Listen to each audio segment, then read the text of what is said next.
रत्ना रतन पदार्थ बहु सागर भरिया राम। बाणी गुरबाणी लागे तिन हथ चढ़िया राम।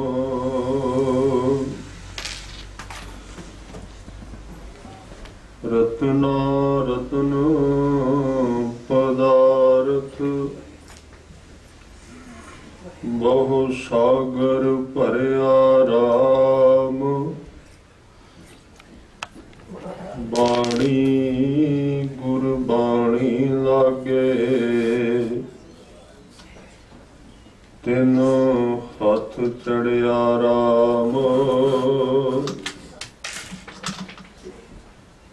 गुरबाणी लागे तिन हथ चढ़िया। निर्मोलक रतन अपारा हर हर नाम अतोलक पाया। तेरी भगत परे अंधारा। समुंद विरोल शरीर हम देखिया। एक वस्त अनूप दिखाई।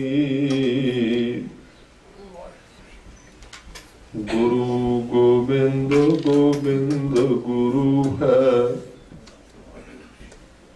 नानक भेद न पाई।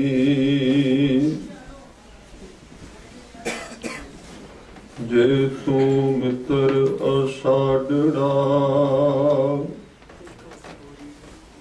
एक पूरी ना बिछोड़। जियो महिंजा तो मोहिया कद पसी जानी तो है। तेरे गुण बहुते मैं एक ना जानिया। मैं मूर्ख किछ दीजै।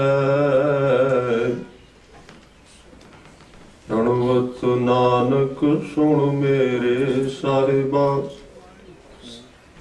दुबदा पत्थर लीजै। सुकहो टल गुर से अहनस सहज सुभाव।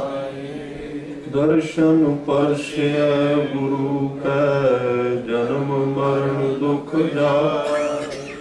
होवै सिफत खसम दी नूर अरसों पुरसों। तुद डिठे सच्चे पातशाह बल सज्जन सच्चा पातशाह सिर शाह। जिस पास बैठिया सोही है सबना दा। सज्जन सच्चा पातशाह सिर शाह। जिस पास बैठिया सोही है सबना दा। सतनाम वाहिगुरु साहिब जियो। महला पहला लिख लिख पढ़िया। तेता कड़िया बहु तीरथ पविया ते तो लविया। बहु भेख किया देही दुख दिया। सोवे जी दिया अपना किया, अन्न ना खाया साध गवाया, बहु दुख पाया दूजा पाया। वस्त्र ना पहरै अहनिस कहरै, मोन वे गुता क्यों जागै, गुर बिन सूता। पग उपे ताना, अपना किया कमाना, अलमल खाई सिर शाई पाई। मूर्ख अंधे पत गवाई, बिन नावै कछ थाए ना पाई। रहै बेबाणी मड़ी मसाणी, अंध ना जाने फिर पछुताणी। सतगुर भेटे सो सुख पाए, हर का नाम मन वसाए। नानक नदर करे सो पाए, आस अंदेसे ते नेह केवल। हो मैं शब्द जलाए, नानक नदर करे सो पाए। आस अंदेसे ते नेह केवल, हो मैं शब्द जलाए। वाहिगुरु जी का खालसा, वाहिगुरु जी की फतेह। सतगुरु सच्चे पातशाह जी दी पावन पवित्र हजूरी विच आप जी ने गुरु चरना अंदर नमस्कार करके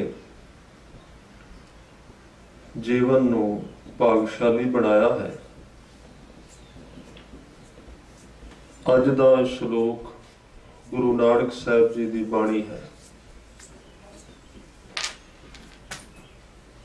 संसार विच धर्म दा मार्ग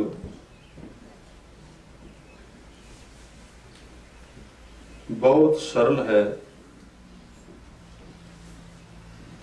पर कई बारी इस दुनिया विच धर्म कमाउण वाले लोग अपनी संसार विच वडियाई करवाउण वास्ते जां आम लोकां नूं धर्म तो वांझे रखण वास्ते इस मार्ग नूं जान बुझ के हेर फेर विच पा के औखा कर देंदे। ਉਹਦਾ ਕਾਰਨ है कि जिवें दी बिरती संसारी तौर ते मनुख विच हुंदी है, उसे तरह की बिरती लैके वो धर्म विच तुरदा है। इसलिए वो वड्डियां वड्डियां तपस्यावां, वड्डे वड्डे कर्म कांड, वड्डे वड्डे वर्त, धूणियां तपाउणियां, कर्म कांडां की गल चलती है। पर सतगुरु सच्चे पातशाह जी ने कहा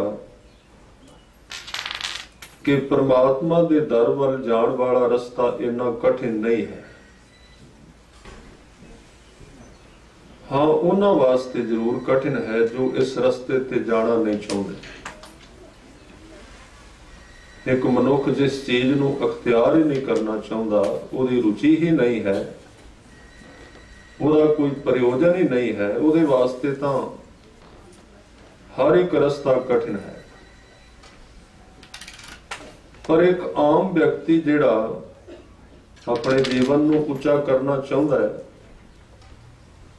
ਉਹ ਕਿਵੇਂ ਇੰਨੇ ਵੱਡੇ ਕਰਮ ਕਾਂਡਾਂ ਵਿੱਚੋਂ ਲੰਘੇ। ਨਾ ਉਹਦੇ ਜੀਵਨ ਵਿੱਚ ਸਰੀਰ ਵਿੱਚ ਤਾਕਤ ਹੈ, ਨਾ ਉਹਦੇ ਕੋਲ ਸਮਾਂ ਹੈ, ਨਾ ਇੰਨੀ ਉਹਦੇ ਵਿੱਚ ਸਮਰੱਥਾ ਹੈ ਕੰਮ ਕਰਨ ਦੀ। ਤਾਂ ਫਿਰ ਗੁਰੂ ਸਾਹਿਬ ਨੇ ਇਹਨਾਂ ਕਰਮਾਂ ਦੇ ਉੱਤੇ ਅੱਜ ਕੁਝ ਸ਼ਬਦ ਕਹੇ।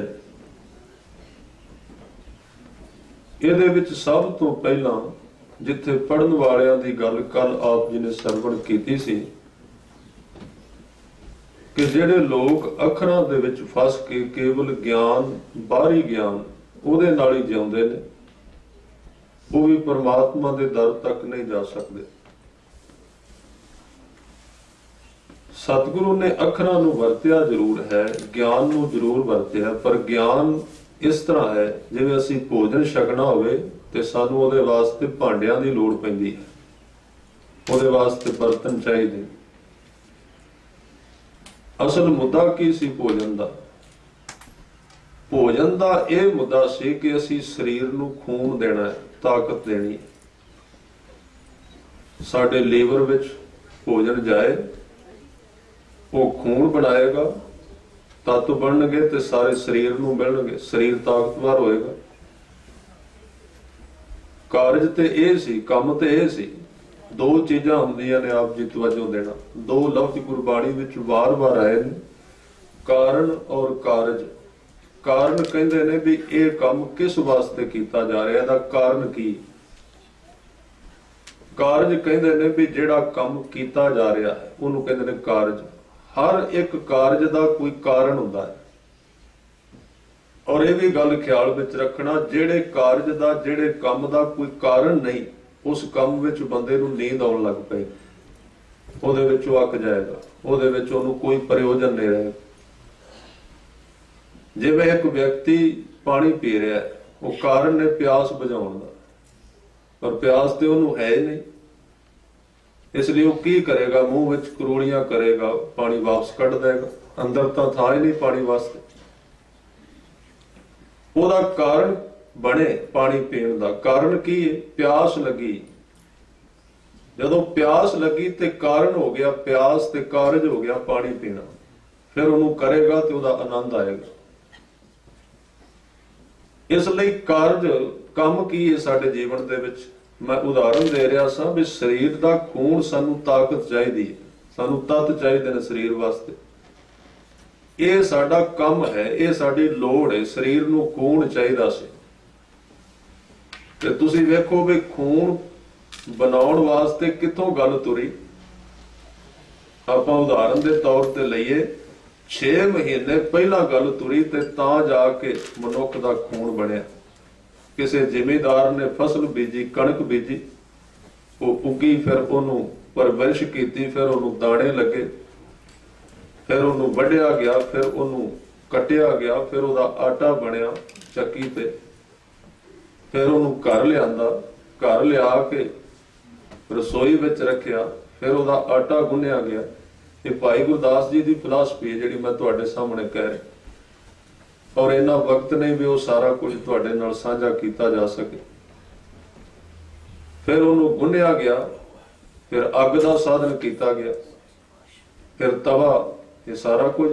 ਪਕਾਉਣ ਵਾਲੀ ਵੀ ਚਾਹੀਦੀ, ਪਕਾਉਣ ਵਾਲਾ ਚਾਹੀਦਾ ਜਿਹੜਾ ਉਹਨੂੰ ਚੰਗੀ ਤਰ੍ਹਾਂ ਜਾਣਦਾ ਹੋਵੇ। ਇਹ ਸਾਰਾ ਕੁਝ ਪ੍ਰਸ਼ਾਦਾ ਤਿਆਰ ਹੋ ਗਿਆ, ਫਿਰ ਅਜੇ ਵੀ ਹੋਰ ਉਹਦੇ ਵਾਸਤੇ ਭਾਂਡੇ ਚਾਹੀਦੇ ਨੇ ਖਾਣ ਵਾਸਤੇ, ਫਿਰ ਹੋਰ ਚੀਜ਼ਾਂ ਬੰਦੇ ਦੇ ਹੱਥ ਚਾਹੀਦੇ ਨੇ ਤੇ ਦੰਦ ਚਾਹੀਦੇ ਨੇ, ਤਾਂ ਉਹ ਲੀਵਰ ਤੱਕ ਜਾਏਗਾ। ਇਸ ਕਣਕ ਦੇ ਉਗਣ ਤੋਂ ਲੈ ਕੇ ਤੇ ਖੂਨ ਬਣਨ ਤੱਕ ਕਿੰਨੀਆਂ ਚੀਜ਼ਾਂ ਰਾਹ ਵਿੱਚ ਆਈਆਂ। ਇਹ ਸਾਰੀਆਂ ਸਾਧਨ ਸਨ। ਇਹ ਜਿੰਨੇ ਗਿਆਨ ਨੇ ਨਾ ਧਰਮ ਦੇ, ਇਹ ਰਸਤੇ ਦੇ ਸਾਧਨ ਨੇ। ਇਹਨਾਂ ਨੂੰ ਵਰਤ ਕੇ ਬੰਦੇ ਨੇ, ਪ੍ਰਯੋਜਨ ਉਹਦਾ ਹੈ ਵਾਹਿਗੁਰੂ ਦੇ ਪ੍ਰੇਮ ਵਿੱਚ ਆਉਣਾ, ਉਹਦੇ ਨਾਮ ਨਾਲ ਜੁੜਨਾ। ਧਰਮ ਦਾ ਸਾਰਾ ਕੰਮ ਇਹਦੇ ਤੇ ਖੜਾ ਹੈ ਕਿ ਬੰਦਾ ਪ੍ਰੇਮ ਤੱਕ ਚਲਾ ਜਾਏ, ਉਹਦੇ ਅੰਦਰ ਪ੍ਰੇਮ ਪੈਦਾ ਹੋ ਜਾਏ। ਬਾਕੀ ਪਿੱਛੇ ਵੈਸੇ ਗੁਰੂ ਸਾਹਿਬ ਨੇ ਸਾਰਾ ਕੁਝ ਬਿਲਕੁਲ ਛੋਟਾ ਕਰ ਦਿੱਤਾ ਹੈ। ਜ਼ਿਆਦਾਤਰ ਜ਼ੋਰ ਸ਼ਬਦ ਤੇ ਦਿੱਤਾ ਗਿਆ, ਕਿਉਂਕਿ ਬਾਕੀ ਦੇ ਸਾਰੇ ਕਰਮ ਉਲਝਾ ਦਿੰਦੇ ਨੇ। ਜਿੰਨੇ ਵੀ ਕਰਮ ਨੇ, ਗੁਰਮਤ ਇਸ ਕਰਕੇ ਸ੍ਰੇਸ਼ਟ ਹੈ ਕਿ ਇਹਦੇ ਵਿੱਚ ਕੋਈ ਬਹੁਤਾ ਵਲੇਵਾ ਨਹੀਂ ਪਾਇਆ ਗਿਆ। ਦੋ ਹੀ ਚੀਜ਼ਾਂ ਨੇ, ਗੁਰਬਾਣੀ ਤੇ ਨਾਮ, ਤੀਜਾ ਸੇਵਾ ਕਹਿ ਲੋ। ਸੇਵਾ ਵੀ ਅਤ ਜ਼ਰੂਰੀ ਹੈ, ਇਹ ਗੱਲ ਖਿਆਲ ਵਿੱਚ ਰੱਖਣਾ। ਇਹ ਦੋ ਚੀਜ਼ਾਂ ਇੱਕ ਦੂਜੇ ਦੇ ਪਿੱਛੇ ਜੁੜੀਆਂ ਹੋਈਆਂ ਨੇ, ਸਟੈਪ ਬਾਈ ਸਟੈਪ। ਸੇਵਾ ਪਹਿਲੀ ਕਲਾਸ ਹੈ। ਸੇਵਾ ਗੁਰਬਾਣੀ ਨੂੰ ਅੰਦਰ ਹਜਮ ਕਰੇਗੀ। ਜੇ ਤੁਸੀਂ ਬਾਣੀ ਪੜ੍ਹਦੇ ਹੋ ਨਾ, ਜ਼ਿਆਦਾ ਪੜ੍ਹਦੇ ਹੋ, ਜਲਦੀ ਵਿਕਾਸ ਚਾਹੀਦਾ, ਜਲਦੀ ਵਿਕਾਸ ਚਾਹੀਦਾ। ਤੇ ਜਿਵੇਂ ਇੱਕ ਪਹਿਲਵਾਨ ਖੁਰਾਕ ਖਾਂਦਾ ਹੈ ਤੇ ਉਹਨੂੰ ਖੁਰਾਕ ਦੇ ਨਾਲ ਕਸਰਤ ਕਰਨੀ ਪੈਂਦੀ ਹੈ। ਸੇਵਾ ਇੱਕ ਕਸਰਤ ਹੈ ਬਾਣੀ ਨੂੰ ਪਹੁੰਚਾਉਣ ਵਾਸਤੇ। ਨਹੀਂ ਤੇ ਉਹ ਬਾਣੀ, ਇਸ ਤਰ੍ਹਾਂ ਦੇ ਕਈ ਗੁਰਸਿੱਖ ਨੇ ਜਿਨ੍ਹਾਂ ਨੇ ਬਾਣੀ ਦਾ ਅਭਿਆਸ ਥੋੜੇ ਜਿਹਾ ਜ਼ਿਆਦਾ ਕੀਤਾ ਤੇ ਬਾਣੀ ਨੇ ਆਪਣਾ ਕੰਮ ਕਰਨਾ ਸੀ। ਉਹ ਕੋਈ ਚਾਰ ਗੱਲਾਂ ਇੱਦਾਂ ਦੀਆਂ ਕਹਿ ਬੈਠੇ, ਕਿਸੇ ਨੂੰ ਗੱਲ ਹੋ ਗਈ ਉਸੇ ਤਰ੍ਹਾਂ, ਉਹਨੇ ਤਾਂ ਕੰਮ ਕਰਨਾ ਹੀ ਸ਼ਬਦ ਨੇ। ਇਹ ਘਟਨਾ ਵਾਪਰ ਜਾਏਗੀ, ਤੁਸੀਂ ਜੋ ਚਾਹੋਗੇ ਇੱਕਦਮ ਹੋਣ ਲੱਗ ਜਾਏਗਾ, ਬੜੀ ਜਲਦੀ ਹੋਣ ਦੀ ਸੰਭਾਵਨਾ ਹੁੰਦੀ ਹੈ। ਪਰ ਇਹ ਤਾਂ ਇਸ ਤਰ੍ਹਾਂ ਹੈ ਕਿ ਮਨੁੱਖ ਅਜੇ ਦਿਹਾੜੀ ਕਰਕੇ ਘਰ ਆ ਰਿਹਾ ਸੀ ਤੇ ਰਾਹ ਵਿੱਚ ਹੀ ਉਹਨੇ ਜੋ ਕੁਝ ਕਮਾਇਆ ਸੀ ਖਿਲਾਰ ਕੇ ਆ ਗਿਆ, ਰਸਤੇ ਵਿੱਚ ਉਹਨੂੰ ਵੰਡ ਦਿੱਤਾ। ਉਹ ਟਿਕਾਣੇ ਤੇ ਤਾਂ ਗੱਲ ਗਈ ਹੀ ਨਹੀਂ ਜਿਹਦੇ ਵਾਸਤੇ ਕੀਤਾ ਗਿਆ ਸੀ, ਉਹ ਤਾਂ ਬਾਹਰ ਹੀ ਰਹਿ ਗਿਆ ਸਭ ਕੁਝ। ਤੇ ਕਦੀ ਕਦੀ ਇਸ ਤਰ੍ਹਾਂ ਦੇ ਕੁਝ ਲੋਕ ਸਮਝਣ ਵੀ ਲੱਗ ਪੈਂਦੇ ਵੀ ਹੁਣ ਅਸੀਂ ਸੰਤ ਹੋ ਗਏ, ਬ੍ਰਹਮ ਗਿਆਨੀ, ਕਿਉਂਕਿ ਫਲਾਣੇ ਨੂੰ ਇਹ ਕੰਮ ਕਿਹਾ ਸੀ, ਉਹਦਾ ਕੰਮ ਹੋ ਗਿਆ। ਪਰ ਉਹਨੂੰ ਪਤਾ ਨਹੀਂ ਵੀ ਇਹ ਕੰਮ ਤਾਂ ਵੈਸੇ ਵੀ ਹੋ ਸਕਦਾ ਸੀ। ਇਹ ਤੂੰ ਬੜੀ ਮਹਿੰਗੀ ਪੂੰਜੀ ਜਿਹੜੀ ਹੈ ਇਹ ਛੋਟੇ ਜਿਹੇ ਕੰਮ ਤੇ ਲਾ ਦਿੱਤੀ। ਇਸ ਲਈ ਗੁਰਮਤਿ ਇਹਦੇ ਨਾਲ ਸਹਿਮਤ ਨਹੀਂ ਹੈ। ਉਹ ਕਹਿੰਦੇ ਤੂੰ ਕਰਮ ਕਰ, ਅਰਦਾਸ ਕਰ, ਔਰ ਜਿਹੜੀ ਜੁਗਤ ਬਣੀ ਹੋਈ ਹੈ ਸੰਸਾਰ ਦੀ ਉਹਦੇ ਅਨੁਸਾਰ ਚੱਲ। ਸਮੇਂ ਤੇ ਤੈਨੂੰ ਆਪਣੇ ਆਪ ਇਹ ਜਿਹੜੀ ਕੀਮਤੀ ਪੂੰਜੀ ਹੈ ਨਾ, ਜਿਵੇਂ ਮਨੁੱਖ ਦੇ ਕੋਲ ਸੋਨਾ ਹੋਵੇ ਤੇ ਉਹ ਉਦੋਂ ਵੇਚਦਾ ਜਦੋਂ ਹੋਰ ਸਭ ਕੁਝ ਨਸ਼ਟ ਹੋ ਜਾਏ, ਉਹਦੇ ਤੋਂ ਪਹਿਲਾਂ ਨਹੀਂ ਵੇਚੇਗਾ, ਉਹਦੀ ਵਰਤੋਂ ਫਿਰ ਕਰੇਗਾ। ਫਿਰ ਇਹ ਤਾਂ ਸੋਨੇ ਤੋਂ ਵੀ ਬਹੁਤ ਕੀਮਤੀ ਹੈ। ਨਾਮ ਦੀ ਕਮਾਈ ਕੋਈ ਸੌਖੀ ਜੀ ਗੱਲ ਹੈ। ਇੱਕ ਫਕੀਰ ਦੇ ਕੋਲ ਭਾਈ ਵੀਰ ਸਿੰਘ ਹੋਰੀ ਗਏ ਸਨ। ਉਹਦੇ ਕੋਲ ਇੱਕ ਪਰਿਵਾਰ ਆਇਆ, ਉਹਨਾਂ ਦੀ ਮਿੱਤਰਤਾ ਸੀ ਦੋਵਾਂ ਦੀ। ਤੇ ਉੱਥੇ ਪਰਿਵਾਰ ਲੈ ਕੇ ਆਇਆ, ਛੋਟਾ ਜਿਹਾ ਬੱਚਾ ਸੀ। ਉਹ ਫਕੀਰ ਕਹਿੰਦਾ ਜੀ ਭਾਈ ਸਾਹਿਬ ਇਹ ਬੱਚਾ ਮੈਂ ਦਿੱਤਾ ਇਹਨਾਂ ਨੂੰ, ਮੈਂ ਇਹਨਾਂ ਨੂੰ ਆਸ਼ੀਰਵਾਦ ਦਿੱਤਾ ਸੀ। ਭਾਈ ਸਾਹਿਬ ਕਹਿੰਦੇ ਉਹਨਾਂ ਨੂੰ ਬੱਚਾ ਮਿਲ ਗਿਆ, ਤੇਰੇ ਕੋਲ ਕੀ ਰਹਿ ਗਿਆ? ਤੂੰ ਜਿਹੜਾ 6 ਮਹੀਨੇ ਕਰਦਾ ਰਿਹਾ ਉਹ ਤਾਂ ਇਹਦੇ ਵਿੱਚ ਲੰਘ ਗਿਆ। ਉਹਨੇ ਕਿਹਾ ਫਿਰ ਜਿਹੜੇ ਗੁਰੂ ਨਾਨਕ ਦੇ ਘਰ ਵਿੱਚ ਆਉਂਦੇ ਨੇ ਉਹ ਨਹੀਂ ਮੰਗਦੇ, ਉਹਨਾਂ ਨੂੰ ਨਹੀਂ ਮਿਲਦਾ। ਉਹਨਾਂ ਨੇ ਕਿਹਾ ਮਿਲਦਾ ਹੈ, ਪਰ ਉਹਦੇ ਵਿੱਚ ਬੰਦਾ ਸਾਧਨ ਨਹੀਂ ਬਣਦਾ, ਉਹਦੇ ਵਿੱਚ ਗੁਰੂ ਅੱਗੇ ਅਰਦਾਸ ਕੀਤੀ ਜਾਂਦੀ ਹੈ। ਫਰਕ ਇਹਨਾਂ ਹੈ ਸਿਰਫ ਉਹਦੇ ਵਿੱਚ ਮਨੁੱਖ ਇਹ ਨਹੀਂ ਕਹੇਗਾ ਕਿ ਮੈਂ ਇਹ ਕੀਤਾ। ਗੁਰੂ ਸਾਹਿਬ ਖੁਦ ਵੀ ਨਹੀਂ ਕਹਿ ਰਹੇ, ਉਹ ਆਪ ਵੀ ਨਹੀਂ ਇਹ ਲਫ਼ਜ਼ ਵਰਤਦੇ, ਕਿਉਂਕਿ ਉਹਦੇ ਵਿੱਚ ਇੱਕ ਬੜਾ ਭਾਰੀ ਹਉਮੈ ਨੂੰ ਪੈਦਾ ਹੋਣ ਦਾ ਖਦਸ਼ਾ ਹੈ। ਇਸ ਕਰਕੇ ਗੁਰਸਿੱਖੀ ਵਿੱਚ ਤੇ ਇਹ ਜਿਹੜੇ ਦੂਸਰੇ ਅੱਜ ਦੇ ਸਾਧਨ ਨੇ, ਬੜਾ ਜ਼ਮੀਨ ਅਸਮਾਨ ਦਾ ਫਰਕ ਸਮਝ ਲੈਣਾ। ਸਿੱਖੀ ਦੀ ਸਾਨੂੰ ਸਮਝ ਆ ਜਾਏ ਤੇ ਕਮਾਉਣ ਲੱਗਿਆ ਫਿਰ ਮਨੁੱਖ ਸਿੱਧਾ ਤੁਰੇਗਾ। ਸਿੱਖੀ ਦਾ ਮਤਲਬ ਦਾਅਵੇਦਾਰੀ ਨਹੀਂ। ਬਾਕੀ ਦੇ ਸਾਧਨ ਦਾਅਵੇ ਤੇ ਖੜੇ ਨੇ ਵੀ ਇੰਨੇ ਮਹੀਨੇ ਵਿੱਚ ਤੁਹਾਡਾ ਇਹ ਚੱਕਰ ਖੁੱਲ ਜਾਏਗਾ, ਅਗਲੇ ਮਹੀਨੇ ਵਿੱਚ ਇਹ ਖੁੱਲ ਜਾਏਗਾ, ਤੁਹਾਡੀ ਸਮਾਧੀ ਲੱਗ ਜਾਏਗੀ। ਸਮਾਂ ਗਿਣਿਆ ਹੋਇਆ, ਮਿਣਿਆ ਹੋਇਆ, ਪਰ ਗੁਰਮਤਿ ਨਹੀਂ ਕਹਿੰਦੀ। ਗੁਰੂ ਸਾਹਿਬ ਨੇ ਇਹਦੇ ਉੱਤੇ ਕਿਤੇ ਨਹੀਂ ਕਿਹਾ। ਉਹਨਾਂ ਨੇ ਸਿਰਫ ਦਰਵੇਸ਼ੀ, ਦਰਵੇਸ਼ ਦਾ ਅਰਥ ਹੈ ਦਵਾਰ ਤੇ ਬੈਠਾ ਹੋਇਆ। ਸਿੱਖੀ ਇੱਕ ਇਸ਼ਕ ਦੀ ਦੁਨੀਆ ਹੈ, ਪ੍ਰੇਮ ਦੀ ਕਹਾਣੀ ਹੈ। ਇਹਦੇ ਵਿੱਚ ਕੋਈ ਇਸ ਤਰ੍ਹਾਂ ਦੀਆਂ ਜਿਹੜੀਆਂ ਕਲਾ ਨੇ ਆਪਣੇ ਆਪ ਵਰਤੀਆਂ ਨੇ, ਇਹਦੇ ਵਿੱਚ ਕੋਈ ਸ਼ੱਕ ਨਹੀਂ, ਤੇ ਵਰਤਦੀਆਂ ਨੇ। ਪ੍ਰੇਮ ਦੀ ਦੁਨੀਆ ਤੇ ਸਾਰਿਆਂ ਤੋਂ ਤਾਕਤਵਰ ਹੈ। ਦੁਨੀਆ ਵਿੱਚ ਜਿੰਨੀਆਂ ਸ਼ਕਤੀਆਂ ਨੇ, ਪ੍ਰੇਮ ਸਾਰਿਆਂ ਤੋਂ ਸ਼ਕਤੀਸ਼ਾਲੀ ਹੈ। ਇਹਨਾਂ ਹੋਰ ਕੁਝ ਵੀ ਤਾਕਤਵਰ ਨੇ ਜਿੰਨਾ ਪ੍ਰੇਮ। ਉਹ ਹਰ ਇੱਕ ਨੂੰ ਝੁਕਾ ਦਿੰਦਾ ਹੈ, ਹਰ ਇੱਕ ਨੂੰ ਮਜਬੂਰ ਕਰ ਦਿੰਦਾ ਹੈ। ਪ੍ਰੇਮ ਇੱਕ ਇਸ ਤਰ੍ਹਾਂ ਦੀ ਚੀਜ਼ ਹੈ ਤੇ ਉਹਨੂੰ ਆਧਾਰ ਬਣਾਇਆ ਗੁਰੂ ਸਾਹਿਬ ਨੇ। ਆ ਸਭ ਤੋਂ ਖੁੰਖਾਰ ਜਾਨਵਰ ਹੈ ਸ਼ੇਰ। ਤੇ ਇੱਕ ਦਿਨ ਮੈਂ ਡਿਸਕਵਰੀ ਤੇ ਦੇਖ ਰਿਹਾ ਸੀ, ਉਹ ਦਿਖਾ ਰਹੇ ਸਨ ਬਈ ਉਹ ਕਿਸੇ ਨੂੰ ਬਖਸ਼ਦੇ ਨਹੀਂ, ਪਰ ਪ੍ਰੇਮ ਅੱਗੇ ਉਹ ਵੀ ਝੁਕ ਜਾਂਦਾ ਹੈ। उन्होंने दिखाया भी जंगल के बाहरले पासे एक छोटा जिहा घर, उत्थे एक परिवार कदी कदी रहिंदा सी जाके, ते वो बीबी घर विच सी। ਉਹਦੇ घर तो थोड़ी दूर नाल जंगल शुरू हो जाता सी ते आम ही बड़े जानवर उन्हां दिखाए उत्थे फिरदे, शेर, चीते, बघियाड़ आदि। उत्थे किते शाम नूं रात दे वकत एक शेरनी ने एक बच्चे नूं जन्म दिता। ये सारा कुछ उन्होंने कैमरे विच कैद किया। जन्म दिता, उपरों मौसम बिगड़ गया, बच्चा छोटा सी, वो चुक नहीं सी सकते, ते वो लाचार होके उथों चली गई। दिन चढ़न दे नेड़े आ गया, वो बच्चा उत्थे पिया है। वो चली गई किसी की सहायता लैण वास्ते जां अपने ढंग नाल।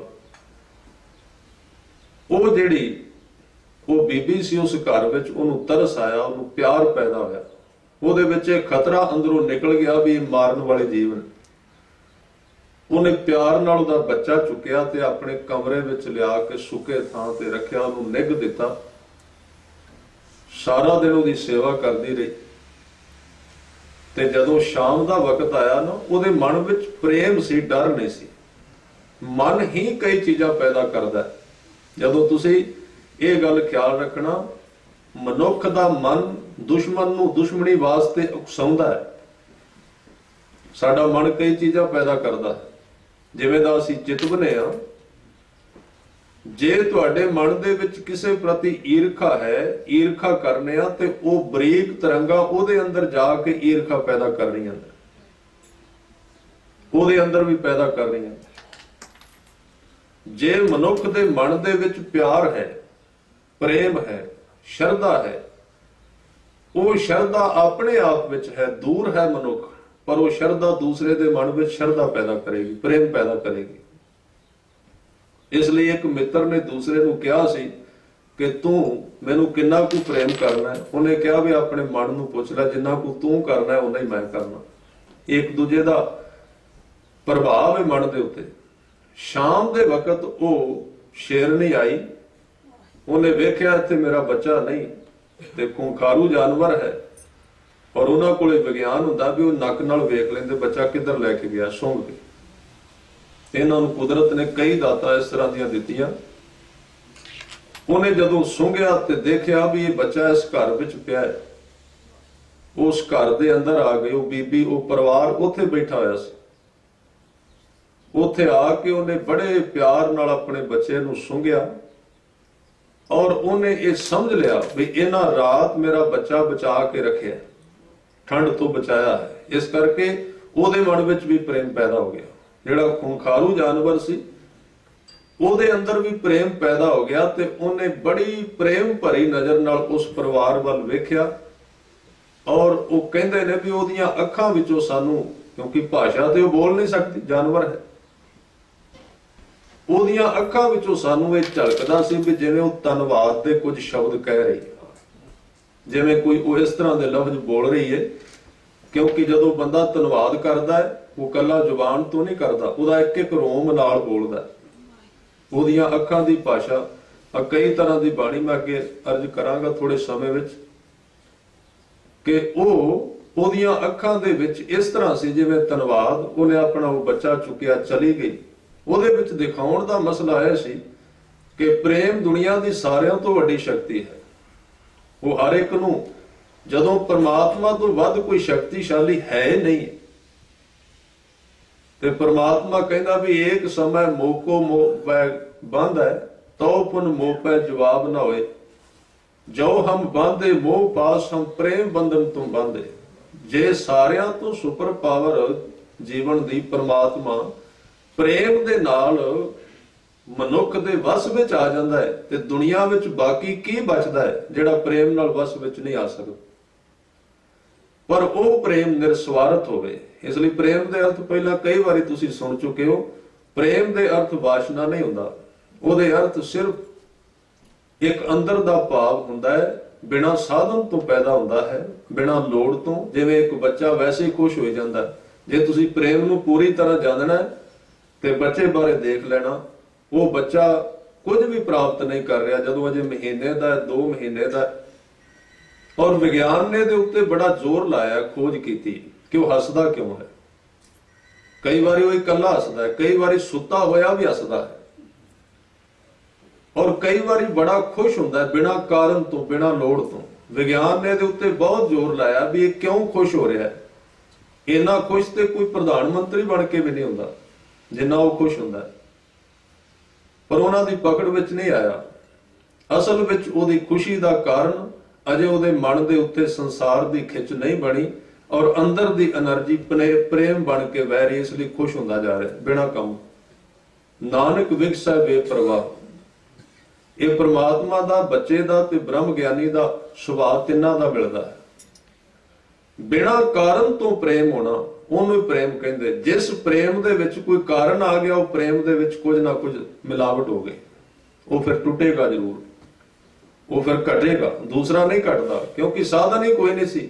ਕਿਉਂਕਿ ਸਾਧਨ ਨਾਲ ਜਿਹੜੀ ਚੀਜ਼ ਪੈਦਾ ਹੋਈ ਹੈ, ਹੁਣ ਲਾਈਟ ਬਾਹਰ ਸੂਰਜ ਚੜਿਆ ਹੈ, ਉਹ ਲਾਈਟ ਆਪਣੇ ਆਪ ਤੋਂ ਹੈ, ਤੇ ਜਿਹੜੀ ਬਲਬ ਕਰਕੇ ਆ ਰਹੀ ਲਾਈਟ ਚਲੀ ਜਾਏਗੀ ਤੇ ਲਾਈਟ ਖਤਮ ਹੋ ਜਾਏਗੀ। ਇਹ ਜਿਹੜੇ ਸੰਸਾਰ ਦੇ ਪ੍ਰੇਮ ਨੇ ਸਾਧਨ ਨਾਲ ਪੈਦਾ ਹੁੰਦੇ ਤੇ ਸਾਧਨ ਦੇ ਟੁੱਟਿਆ ਖਤਮ ਹੋ ਜਾਂਦੇ ਨੇ। ਜਿਹੜੇ ਸਰੀਰ ਕਰਕੇ ਪ੍ਰੇਮ ਪੈਦਾ ਹੋਏ ਨੇ, ਤੇ ਸਰੀਰ ਤੇ ਛਿਨ ਛਿਨ ਤਨ ਛੀਜੈ ਜਰਾ ਜਨਾਵੈ। ਉਹ ਤਾਂ ਜਿਉਂ-ਜਿਉਂ ਸਰੀਰ ਘਟਦਾ ਤਿਉਂ-ਤਿਉਂ ਪ੍ਰੇਮ ਵੀ ਘਟਦੇ ਨੇ। ਇਸ ਕਰਕੇ ਐਸਾ ਪ੍ਰੇਮ ਸਤਿਗੁਰੂ ਨੇ ਕਿਹਾ ਹੈ ਕਿ ਪ੍ਰੇਮ ਤੋਂ ਵਾਂਝੇ ਇਹ ਕਰਮ ਜੀਵਨ ਦੇ ਵਿੱਚ ਕੁਝ ਸਵਾਰ ਨਹੀਂ ਸਕਦੇ। ਭਾਵੇਂ ਕਿ ਬੇਨਤੀ ਕਰ ਰਿਹਾ ਸਾਂ ਕਿ ਇਹ ਸਾਰੇ ਸਾਧਨ ਨੇ, ਆ ਜਿਹੜੇ ਖਾਸ ਕਰਕੇ ਅੱਖਰ ਗੁਰੂ ਸਾਹਿਬ ਨੇ ਵਰਤੇ ਨੇ, ਮਨੁੱਖ ਦਾ ਪ੍ਰਯੋਜਨ ਹੈ ਸਰੀਰ ਵਾਸਤੇ ਖੂਨ ਪ੍ਰਾਪਤ ਕਰਨਾ, ਪਰ ਉਹਦੇ ਵਾਸਤੇ ਜਿਹੜੇ ਰਾਹ ਵਿੱਚ ਸਾਧਨ ਆਏ ਨੇ ਉਸ ਭੋਜਨ ਨੂੰ ਤਿਆਰ ਕਰਨ ਵਾਸਤੇ, ਉਹ ਜ਼ਰੂਰੀ ਸਨ। ਪਰ ਉਹਨਾਂ ਨੂੰ ਪ੍ਰਾਪਤ ਕਰਕੇ ਛੱਡੀ ਜਾਣਾ ਸੀ, ਤਤ ਲੈ ਕੇ ਤੇ ਸਭ ਕੁਝ ਛੱਡ ਦੇਣਾ ਸੀ। ਇਸ ਕਰਕੇ ਆ ਜਿੰਨੇ ਸਾਧਨ ਨੇ, ਅੱਖਰ ਨੇ, ਗਿਆਨ ਨੇ, ਇਹਨਾਂ ਨੂੰ ਕਦੀ ਇਕੱਲੇ ਦਿਮਾਗ ਨਾਲ ਨਾ ਸੁਣਨਾ ਤੇ ਨਾ ਪੜ੍ਹਨਾ, ਇਹਨੂੰ ਹਿਰਦੇ ਨਾਲ, ਪ੍ਰੇਮ ਨਾਲ ਸੁਣਨਾ। ਜੇ ਦਿਮਾਗ ਨਾਲ ਸੁਣਿਆ ਤੇ ਸਿਰ ਦਾ ਬੋਝ ਬਣ ਜਾਣਗੇ, ਭਾਰ ਬਣ ਜਾਣਗੇ, ਉਹ ਯਾਦ ਵਿੱਚ ਸਿਮਰਤੀ ਬਣਦੇ ਜਾਣਗੇ। ਔਰ ਜਿੱਦਣ ਸਿਮਰਤੀ ਭਰੀ ਗਈ, ਜਿੱਦਣ ਯਾਦਾਸ਼ਤ ਭਰੀ ਗਈ, ਉਦੋਂ ਫਿਰ ਇਹ ਘਟਨਾ ਵਾਪਰੇਗੀ। ਲਿਖ ਲਿਖ ਪੜਿਆ ਤੇਤਾ ਕੜਿਆ, ਕਿਉਂਕਿ ਉਹ ਗਿਆਨ ਅੰਦਰ ਇਕੱਠਾ ਹੋ ਗਿਆ ਔਰ ਅੱਗੇ ਨਹੀਂ ਗਿਆ, ਰਸਤੇ ਵਿੱਚ ਹੀ ਰਹਿ ਗਿਆ। ਇਸ ਲਈ ਪ੍ਰੇਮ ਦੇ ਨਾਲ ਹੀ ਗੁਰੂ ਸਾਹਿਬ ਕਹਿੰਦੇ ਜੋ ਵੀ ਤੁਸੀਂ ਕਰਨਾ ਹੈ, ਜੇ ਆਪ ਜੀ ਸਹਿਜ ਪਾਠ ਕਰੋਗੇ ਤੇ ਇੱਕ ਇੱਕ ਪੰਕਤੀ ਤੋਂ ਬਾਅਦ ਇਹ ਇਸ਼ਾਰਾ ਆਏਗਾ ਬਾਣੀ ਵਿੱਚ, ਤੂੰ ਜੋ ਕੁਝ ਵੀ ਕਰਨਾ ਹੈ ਉਹਦੇ ਵਿੱਚ ਭਾਵੇਂ ਤੇਰੇ ਅੰਦਰ ਪ੍ਰੇਮ ਨਹੀਂ, ਪਰ ਭਾਵ ਵਿੱਚ ਰਹਿ ਕੇ ਕਰ, ਅੰਦਰੋਂ ਨਰਮ ਹੋ ਕੇ ਕਰ, ਨਹੀਂ ਤੇ ਉਹ ਤੇਰੀ ਖੋਪੜੀ ਵਿੱਚ ਅੜ ਜਾਏਗਾ, ਉਹ ਹਿਰਦੇ ਤੱਕ ਨਹੀਂ ਜਾਏਗਾ। ਹਿਰਦੇ ਦੇ ਅਰਥ ਨੇ ਪ੍ਰੇਮ, ਜਿਹਦੇ ਵਿੱਚੋਂ ਪ੍ਰੇਮ ਪ੍ਰਗਟ ਹੁੰਦਾ ਹੈ। ਇਸ ਕਰਕੇ ਇਹ ਜਿਹੜੇ ਅੱਖਰ ਨੇ, ਕਿਉਂ ਇਹ ਕੱਢਣ ਵਾਸਤੇ ਕੰਮ ਦੇ ਗਏ ਰਸਤੇ ਵਿੱਚ, ਕਿਉਂਕਿ ਬੰਦੇ ਨੇ ਇਹਨਾਂ ਨੂੰ ਵਰਤਿਆ ਆਪਣੀ ਐਸ਼ਵਰਜ ਵਾਸਤੇ। ਇਸੇ ਤਰ੍ਹਾਂ ਜਿਵੇਂ 4 ਬਾਣੀਆਂ ਗਿਣੀਆਂ ਨੇ ਖੋਜਕਾਰਾਂ ਨੇ, ਅੱਖਰ ਜਿਹੜਾ ਹੈ ਉਹ ਚੌਥੀ ਬਾਣੀ, ਆ ਜਿਹੜਾ ਬਾਹਰ ਅੱਖਰ ਲਿਖਿਆ ਜਾਂਦਾ ਹੈ, ਇਹ ਚੌਥੀ ਪ੍ਰਕਾਰ ਦਾ ਸ਼ਬਦ ਹੈ। ਇਹਦੇ ਤੋਂ ਪਹਿਲਾਂ ਇਹ 3-4 ਥਾਵਾਂ ਤੋਂ ਲੰਘ ਕੇ ਆਉਂਦਾ ਹੈ, ਤੇ ਉਹਨਾਂ ਦੇ ਸ਼ਬਦ ਜਿਹੜਾ ਜੇ ਕੋਈ ਸ਼ਬਦ ਨਾਲ ਜੁੜੇ ਤੇ ਉਹਨਾਂ ਰਾਹਾਂ ਦੇ ਰਾਹੀਂ ਉਹ ਵਾਪਸ ਚਲਾ ਜਾਂਦਾ ਹੈ। ਖੋਜਕਾਰਾਂ ਨੇ ਭਾਸ਼ਾ 4 ਤਰ੍ਹਾਂ ਦੀ ਲਿਖੀ, ਵੈਸੇ ਕਈ ਤਰ੍ਹਾਂ ਦੀ ਭਾਸ਼ਾ ਹੈ, 4 ਤਰ੍ਹਾਂ ਦੀ ਭਾਸ਼ਾ ਉਹਨਾਂ ਨੇ ਸਿੱਧੇ ਤੌਰ ਤੇ ਗਿਣ ਦਿੱਤੀ। ਉਹਨਾਂ ਨੂੰ ਉਹਨਾਂ ਨੇ ਨਾਮ ਦਿੱਤਾ ਹੈ ਪਰਾ, ਪਸੰਤੀ, ਬੈਖਰੀ, ਮਧਮਾ ਤੇ ਬੈਖਰੀ। ਇਸ ਢੰਗ ਦੇ ਨਾਲ ਇਹ 4 ਸੈਂਟਰ ਨੇ ਬੰਦੇ ਦੇ ਸਰੀਰ ਦੇ, 4 ਥਾਵਾਂ ਤੋਂ ਸ਼ਬਦ ਹੋ ਕੇ ਲੰਘ ਕੇ ਬਾਹਰ ਆਉਂਦਾ ਹੈ। ਇਹ 4 ਥਾਵਾਂ ਵਿੱਚੋਂ ਗੁਜ਼ਰਦਾ ਹੈ। ਪਰਾ ਕਹਿੰਦੇ ਨੇ ਇਹ ਧੁਨੀ ਵਾਲੇ ਥਾਂ ਤੇ ਪੈਦਾ ਹੁੰਦੀ ਹੈ, ਇਸ ਲਈ ਇਹਦਾ ਨਾਮ ਹੀ ਧੁਨੀ ਰੱਖਿਆ ਗਿਆ। ਇਹ ਸ਼ਬਦ ਦਾ ਜਿਹੜਾ ਧੁਨੀ ਅੱਖਰ ਨਾਮ ਹੀ ਤਾਂ ਦਿੱਤਾ ਗਿਆ। ਧੁਨੀ ਦੇ ਅਰਥ ਨੇ ਸ਼ਬਦ, ਆਵਾਜ਼। ਧੁਨ ਮੈਂ ਧਿਆਨ, ਧਿਆਨ ਮੈਂ ਜਾਣਿਆ। ਸਭ ਤੋਂ ਪਹਿਲਾਂ ਜਦੋਂ ਬੰਦਾ, ਅਸਲ ਵਿੱਚ ਇਹ ਕਹਾਣੀ ਬੰਦੇ ਦੇ ਮਾਈਂਡ ਤੋਂ ਸ਼ੁਰੂ ਹੁੰਦੀ ਹੈ। ਅੱਖਰ ਕਿੱਥੋਂ ਪੈਦਾ ਹੁੰਦਾ, ਮੈਂ ਥੋੜੀ ਜਿਹੀ ਬੇਨਤੀ ਕਰ ਦਿਆਂ, ਕਿਉਂਕਿ ਸਿੱਖ ਦਾ ਵਾਹ ਹੀ ਅੱਖਰਾਂ ਨਾਲ ਪੈਂਦਾ, ਦਿਨ ਰਾਤ ਸ਼ਬਦ ਦੇ ਰਾਹੀਂ ਉਹਨੇ ਜੁੜਨਾ ਹੈ। ਅੱਖਰ ਪੈਦਾ ਕਿੱਥੋਂ ਹੁੰਦੇ ਨੇ? ਇਹ ਅੱਖਰ ਸਭ ਤੋਂ ਪਹਿਲਾਂ ਬੰਦੇ ਦੇ ਮਾਈਂਡ ਵਿੱਚੋਂ ਪੈਦਾ ਹੁੰਦੇ ਨੇ, ਅੱਖਾਂ ਦੇ ਕੋਲ। ਜਦੋਂ ਉਹ ਵੇਖਦਾ ਹੈ ਅੱਖ ਦੇ ਨਾਲ ਅੰਦਰ ਖਬਰ ਜਾਂਦੀ ਹੈ ਕੌਣ ਆਇਆ, फिर वो जदों दिमाग विच खबर जाती है तो दिमाग तो सीधी फिर वो धुनी तक जाती शब्द बनने वास्ते, उदों उहदा कोई आकार नहीं हुंदा।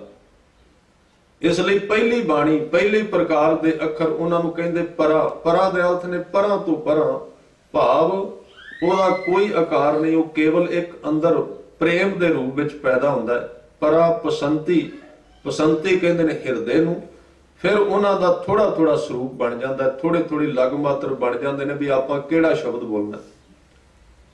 उहदे तो अगे है मधमा, मधमा का संबंध है गले नाल, फिर ये अखर गले तक आ जाते हैं, अद्धे बन जाते हैं, अद्धे रह जाते हैं।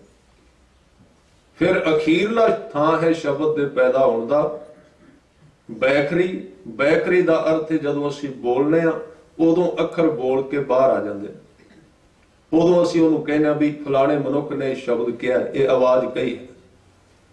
इसलिए चार थावां दे विचों लंघ के आउंदी है ते सतगुरां ने कहा तू इस शब्द नाल जुड़, जिवें ये अंदरों बाहर आ रहा है ना, ते तू शब्द नाल जुड़ जाए, शब्द तेनों उस तरह वापस लै जाएगा, क्योंकि आया ना सेंटर दे विचों, केंद्र तो आया। हुणे तुसीं शब्द सुन रहे सी गुरु के प्यारियां तो कि धुर की बाणी आई, ये जिहड़ी बाणी है बाहर आई है, ये धुर तो आई है। ते धुर दा अर्थ किसी आकाश विच नहीं, धुर दा अर्थ है मनुख दा अंदर सेंटर जिहड़ा जीवन दा केंद्र है, उथों शब्द पैदा होया, उथों आवाज आई। जदों मन उहदे नाल जुड़िया गुरु साहिबान दा, अंदरों सुरत उहदे नाल एकमिक हो गई, उहदे विचों जिहड़े भाव पैदा होए वो इन्हां चार थावां दे विचों लंघदे लंघदे जुबान तक आ गए। ते गुरु साहिब तां ही कहंदे ने शब्द गुरु।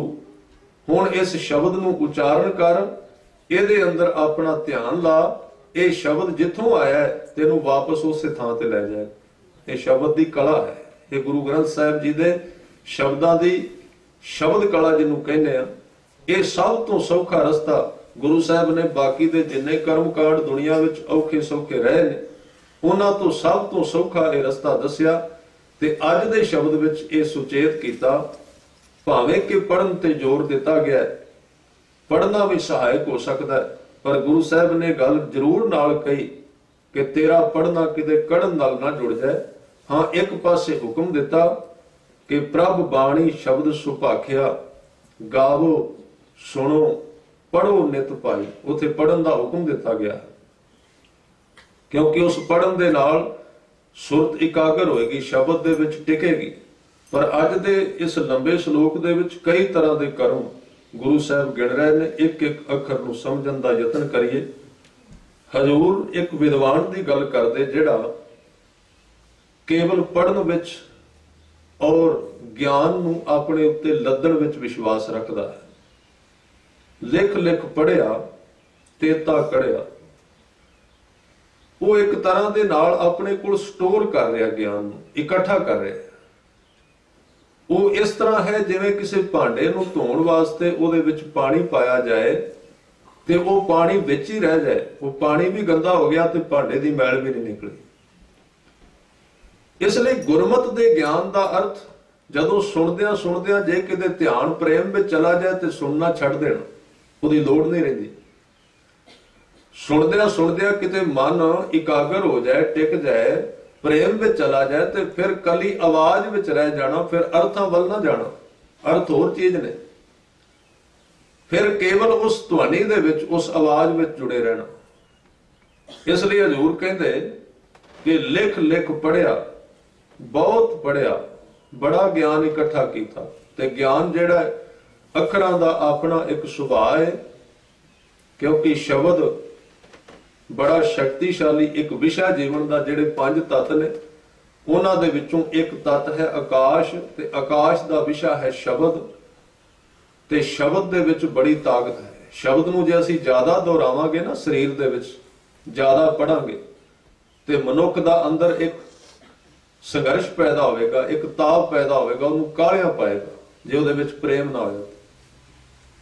इसलिए शब्द के नाल प्रेम होना अत जरूरी है, नहीं तो इस तरह होएगा जिवें सुक्की गड्डी का इंजन चल गया और रगड़ के रख दे एक शब्द ही। इसलिए कई बारी असीं कहने कि साडा मन बहुत काला पैंदा, क्यों? वो इकल्ला शब्द असीं तेजी नाल दोहरा रहे हैं, उहदे विच प्रेम नहीं है। इसलिए उहदे विच भाव पाया होवे। शब्द ते सिर्फ भांडा है, ਜਿਹਨੂੰ ਗੁਰੂ ਸਾਹਿਬ ਕਹਿੰਦੇ ਨੇ ਏਕ ਜੋ ਬਾਤ ਅਨੂਪ ਬਣੀ ਹੈ ਪਵਨ ਪਿਆਲਾ ਸਾਜਿਆ। ਸ਼ਬਦ ਅੱਖਰ ਜਿਹੜਾ ਬੋਲ ਰਹੇ ਆ ਉਹ ਤੇ ਸਿਰਫ ਬਰਤਨ ਹੈ, ਤੇ ਬਰਤਨ ਦੇ ਵਿੱਚ ਪ੍ਰੇਮ ਹੋਣਾ ਚਾਹੀਦਾ ਹੈ, ਉਹਦੇ ਵਿੱਚ ਭਾਵਨਾ ਹੋਣੀ ਚਾਹੀਦੀ, ਤਾਂ ਮਨੁੱਖ ਨੂੰ ਅੰਦਰ ਕੋਈ ਪ੍ਰਾਪਤੀ ਹੋਏਗੀ। ਹੁਣ ਜੇ ਇਕੱਲੇ ਬਰਤਨ ਆਪਾਂ ਭੋਜਨ ਛਕਣਾ ਹੋਵੇ ਤੇ ਬਰਤਨ ਸਟੋਰ ਤੇ ਚਲੇ ਜਾਈਏ, ਉੱਥੇ ਸਾਡੀ ਭੁੱਖ ਮਿਟ ਜਾਏਗੀ। ਉੱਥੇ ਇਕੱਲੇ ਭਾਂਡੇ ਨੇ। ਬਾਹਰਲਾ ਗਿਆਨ ਸਿਰਫ ਭਾਂਡਾ ਹੈ। ਉਸ ਭਾਂਡੇ ਨੂੰ ਵਰਤਣਾ ਜੇ ਉਹਦੇ ਵਿੱਚ ਪ੍ਰੇਮ ਹੈ ਤਾਂ ਫਿਰ ਉਹ ਭੁੱਖ ਮਿਟਾਏਗਾ, ਭੋਜਨ ਆ ਜਾਏਗਾ ਉਹਦੇ ਵਿੱਚ। ਪਰ ਜੇ ਉਹਦੇ ਵਿੱਚ ਭੋਜਨ ਨਹੀਂ ਤਾਂ ਫਿਰ ਇਸ ਤਰ੍ਹਾਂ ਜਿਵੇਂ ਅਸੀਂ ਇਕੱਲੇ ਭਾਂਡੇ ਲੈ ਕੇ ਬੈਠ ਗਏ, ਉਹਨਾਂ ਨੂੰ ਵੇਖ ਲਿਆ, ਉਹਨਾਂ ਨੂੰ ਮੂੰਹ ਨਾਲ ਲਾ ਲਿਆ, ਪਰ ਉਹ ਕਦੀ ਭੁੱਖ ਨਹੀਂ ਮਿਟਾਉਣਗੇ। ਇਸ ਤਰ੍ਹਾਂ ਦੁਨੀਆ ਦੇ ਵਿੱਚ ਬਹੁਤੇ ਲੋਕ ਗਿਆਨ ਨੂੰ ਕੇਵਲ ਪੜ੍ਹਦੇ, ਕੇਵਲ ਸਮਝਦੇ ਨੇ ਔਰ ਸਮਝ ਕੇ ਲਿਖਦੇ ਵੀ ਨੇ, ਪਰ ਫਿਰ ਖਾਲੀ ਰਹਿ ਜਾਂਦਾ ਜੀਵਨ, ਅੰਦਰੋਂ ਫਿਰ ਅਧੂਰਾਪਣ ਰਹਿ ਜਾਂਦਾ। ਉਹਦਾ ਕਾਰਨ ਉਹ ਸਿਰਫ ਗਿਆਨ ਦੇ ਭਾਂਡਿਆਂ ਵਿੱਚ ਫਸੇ ਹੋਏ ਨੇ। ਉਹਨਾਂ ਨੇ ਗੁਰੂ ਅੱਗੇ ਅਰਦਾਸ ਕਰਕੇ ਵਿੱਚ ਪ੍ਰੇਮ ਦਾ ਭੋਜਨ ਨਹੀਂ ਪਵਾਇਆ, ਕਿਉਂਕਿ ਪ੍ਰੇਮ ਦੇ ਭੋਜਨ ਤੋਂ ਬਿਨਾਂ ਸਾਰਾ ਕੁਝ ਅਧੂਰਾ ਰਹਿ ਜਾਂਦਾ ਹੈ। ਇਸ ਲਈ ਹਜ਼ੂਰ ਕਹਿੰਦੇ ਨੇ ਲਿਖ ਲਿਖ ਪੜਿਆ ਤੇਤਾ ਕੜਿਆ। ਕੜਿਆ ਦਾ ਅਰਥ ਨੇ ਕੜ ਗਿਆ, ਅੰਦਰ ਸੜਨ ਲੱਗ ਪਿਆ, ਅੰਦਰ ਈਰਖਾ ਪੈਦਾ ਹੋ ਗਈ, ਵਿਚਾਰ ਇੱਕ ਦੂਜੇ ਦੇ ਨਾਲ ਬਹਿਸ਼ਬਾਜ਼ੀ ਦੀ ਗੱਲ ਸ਼ੁਰੂ ਹੋ ਗਈ, ਮਾੜੇ ਚੰਗੇ ਦੀ ਵਿਤਰੇਕ ਅੰਦਰ ਪੈਦਾ ਹੋ ਗਈ। ਇਸ ਲਈ ਇੱਕ ਦਸ਼ਾ ਹੈ ਜਦੋਂ ਗਿਆਨ ਆਉਣ ਦੇ ਕੁਝ ਵੀ ਥੋੜਾ ਜਿਹਾ ਗਿਆਨ ਅਸੀਂ ਸ਼ੁਰੂ ਕਰੀਏ, ਆਲੇ ਦੁਆਲੇ ਦੇ ਲੋਕਾਂ ਵਿੱਚ ਜਿਹੜਾ ਵਿਚਾਰ ਜਾਏਗਾ, ਹੋ ਸਕਦਾ ਸਾਨੂੰ ਹੰਕਾਰੀ ਕਰਦਾ ਹੈ, ਕੁਝ ਲੋਕ ਸਾਨੂੰ ਆਪਣੇ ਤੋਂ ਨੀਵੇਂ ਦਿਸਣ। ਇਸ ਲਈ ਸਤਿਗੁਰੂ ਕਹਿੰਦੇ ਬਹੁ ਤੀਰਥ ਭਵਿਆ। ਇੱਥੇ ਹੁਣ ਤੀਰਥਾਂ ਤੇ ਜਾਣ ਵਾਲਿਆਂ ਦੀ ਵਿਆਖਿਆ ਹੈ। ਤੇਤੋਂ ਲਵਿਆ, ਲਵਿਆ ਦਾ ਅਰਥ ਨੇ ਜਿਵੇਂ ਕਾਂ ਲਾਉਂਦਾ ਹੈ, ਭਾਵ ਹੋਰ ਹੰਕਾਰੀ ਹੋ ਜਾਂਦਾ ਹੈ।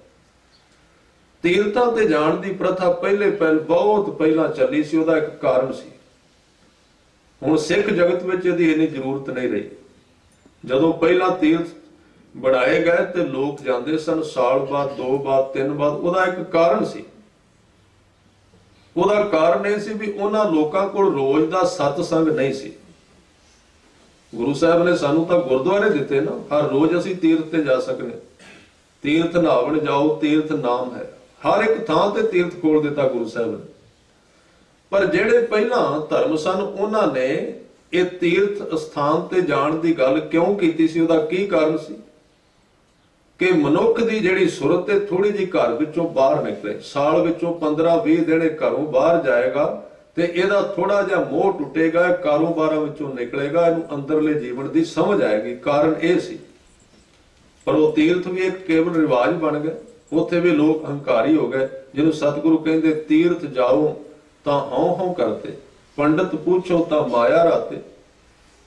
ਔਰ ਗੁਰੂ ਸਾਹਿਬ ਨੇ ਸਾਡੇ ਉੱਤੇ ਵੀ ਥੋੜੀ ਜਿਹੀ ਚੋਟ ਕੀਤੀ ਕਿ ਤੂੰ ਇੱਕ ਗੱਲ ਖਿਆਲ ਰੱਖੀ ਵੀ ਕਿਤੇ ਸਾਲ ਆਪਣੀ ਮਰਜ਼ੀ ਕਰੇ ਤੇ ਸਾਲ ਬਾਅਦ ਤੂੰ ਧਾਰਮਿਕ ਕਰਮ ਕਰਾ ਕੇ ਕੋਈ ਵੀ ਪਾਠ ਆਦਿ ਜਾਂ ਕਿਸੇ ਥਾਂ ਤੇ ਇਸ਼ਨਾਨ ਕਰਕੇ ਆਏ ਤੇ ਮਨ ਵਿੱਚ ਸੋਚ ਲੈ ਵੀ ਪਿਛਲੇ ਪਾਪ ਖਤਮ ਹੋ ਗਏ।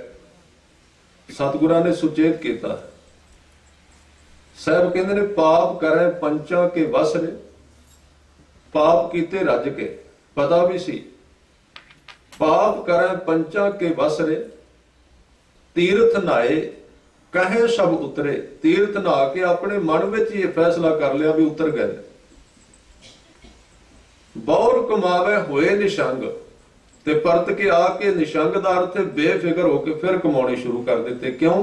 ਤੀਰਥ ਜੋ ਹੈ ਫਿਰ ਲਾ ਦੇਾਂਗੇ ਜਾ ਕੇ। ਇਹ ਸਿਰਫ ਧਰਮ ਦੇ ਵਿੱਚ ਇੱਕ ਆਸ ਬਣਾਈ ਗਈ ਸੀ ਵੀ ਜਿਹੜੇ ਲੋਕ ਪਾਪੀ ਨੇ ਵਿਚਾਰੇ ਉਹਨਾਂ ਵਾਸਤੇ ਥੋੜੀ ਜਿਹੀ ਆਸ ਬਣ ਜਾਏ ਵੀ ਪਾਪ ਪ੍ਰਮਾਤਮਾ ਲਾ ਦਿੰਦਾ, ਕੋਈ ਗੱਲ ਨਹੀਂ, ਬਖਸ਼ਣ ਵਾਲਾ ਹੈ, ਪਤਿਤ ਪਾਵਨ ਹੈ ਵੀ। ਪਰ ਇਹਦਾ ਵੀ ਨਜਾਇਜ਼ ਫਾਇਦਾ ਉਠਾਇਆ ਮਨੁੱਖ ਨੇ। ਹੁਣ ਇਹਦਾ ਇੱਕ ਤਰ੍ਹਾਂ ਦੇ ਨਾਲ ਲਾਇਸੈਂਸ ਲੈ ਲਿਆ ਪ੍ਰਮਾਤਮਾ ਤੋਂ। ਔਰ ਜ਼ਿਆਦਾ ਤਾਂ ਲੋਕ ਗੁਰਦੁਆਰੇ ਨੂੰ, ਧਰਮ ਮੰਦਰਾਂ ਨੂੰ, ਮਸੀਤ ਨੂੰ, ਤੀਰਥਾਂ ਨੂੰ ਸਮਝਦੇ ਇਸ ਵਾਸਤੇ ਨੇ ਵੀ ਤੁਸੀਂ ਪਾਪ ਕਰਨ ਵਿੱਚ ਕਿਉਂ ਕਮੀ ਕਰਦੇ ਹੋ? ਗੁਰਦੁਆਰੇ ਜੋ ਹੈ ਉੱਥੇ ਜਾ ਕੇ ਲੈ ਜਾਂਦੇ ਨੇ। ਇਹਦਾ ਗਲਤ ਅਰਥ ਹੋ ਗਿਆ, ਇਹਦੀ ਗਲਤ ਪਰਿਭਾਸ਼ਾ ਕਰ ਦਿੱਤੀ ਗਈ। ਔਰ ਇਹ ਪਰਿਭਾਸ਼ਾ ਕੀਤੀ ਦੱਸਣ ਵਾਲਿਆਂ ਨੇ ਵੀ ਇਸ ਤਰ੍ਹਾਂ ਹੋ ਜਾਂਦਾ। ਉਹਨਾਂ ਨੇ ਸਿਧਾਂਤ ਲੁਕੋ ਦਿੱਤੇ ਵਿੱਚੋਂ ਜੋ ਗੁਰੂ ਸਾਹਿਬ ਕਹਿਣਾ ਚਾਹੁੰਦੇ ਸੀ।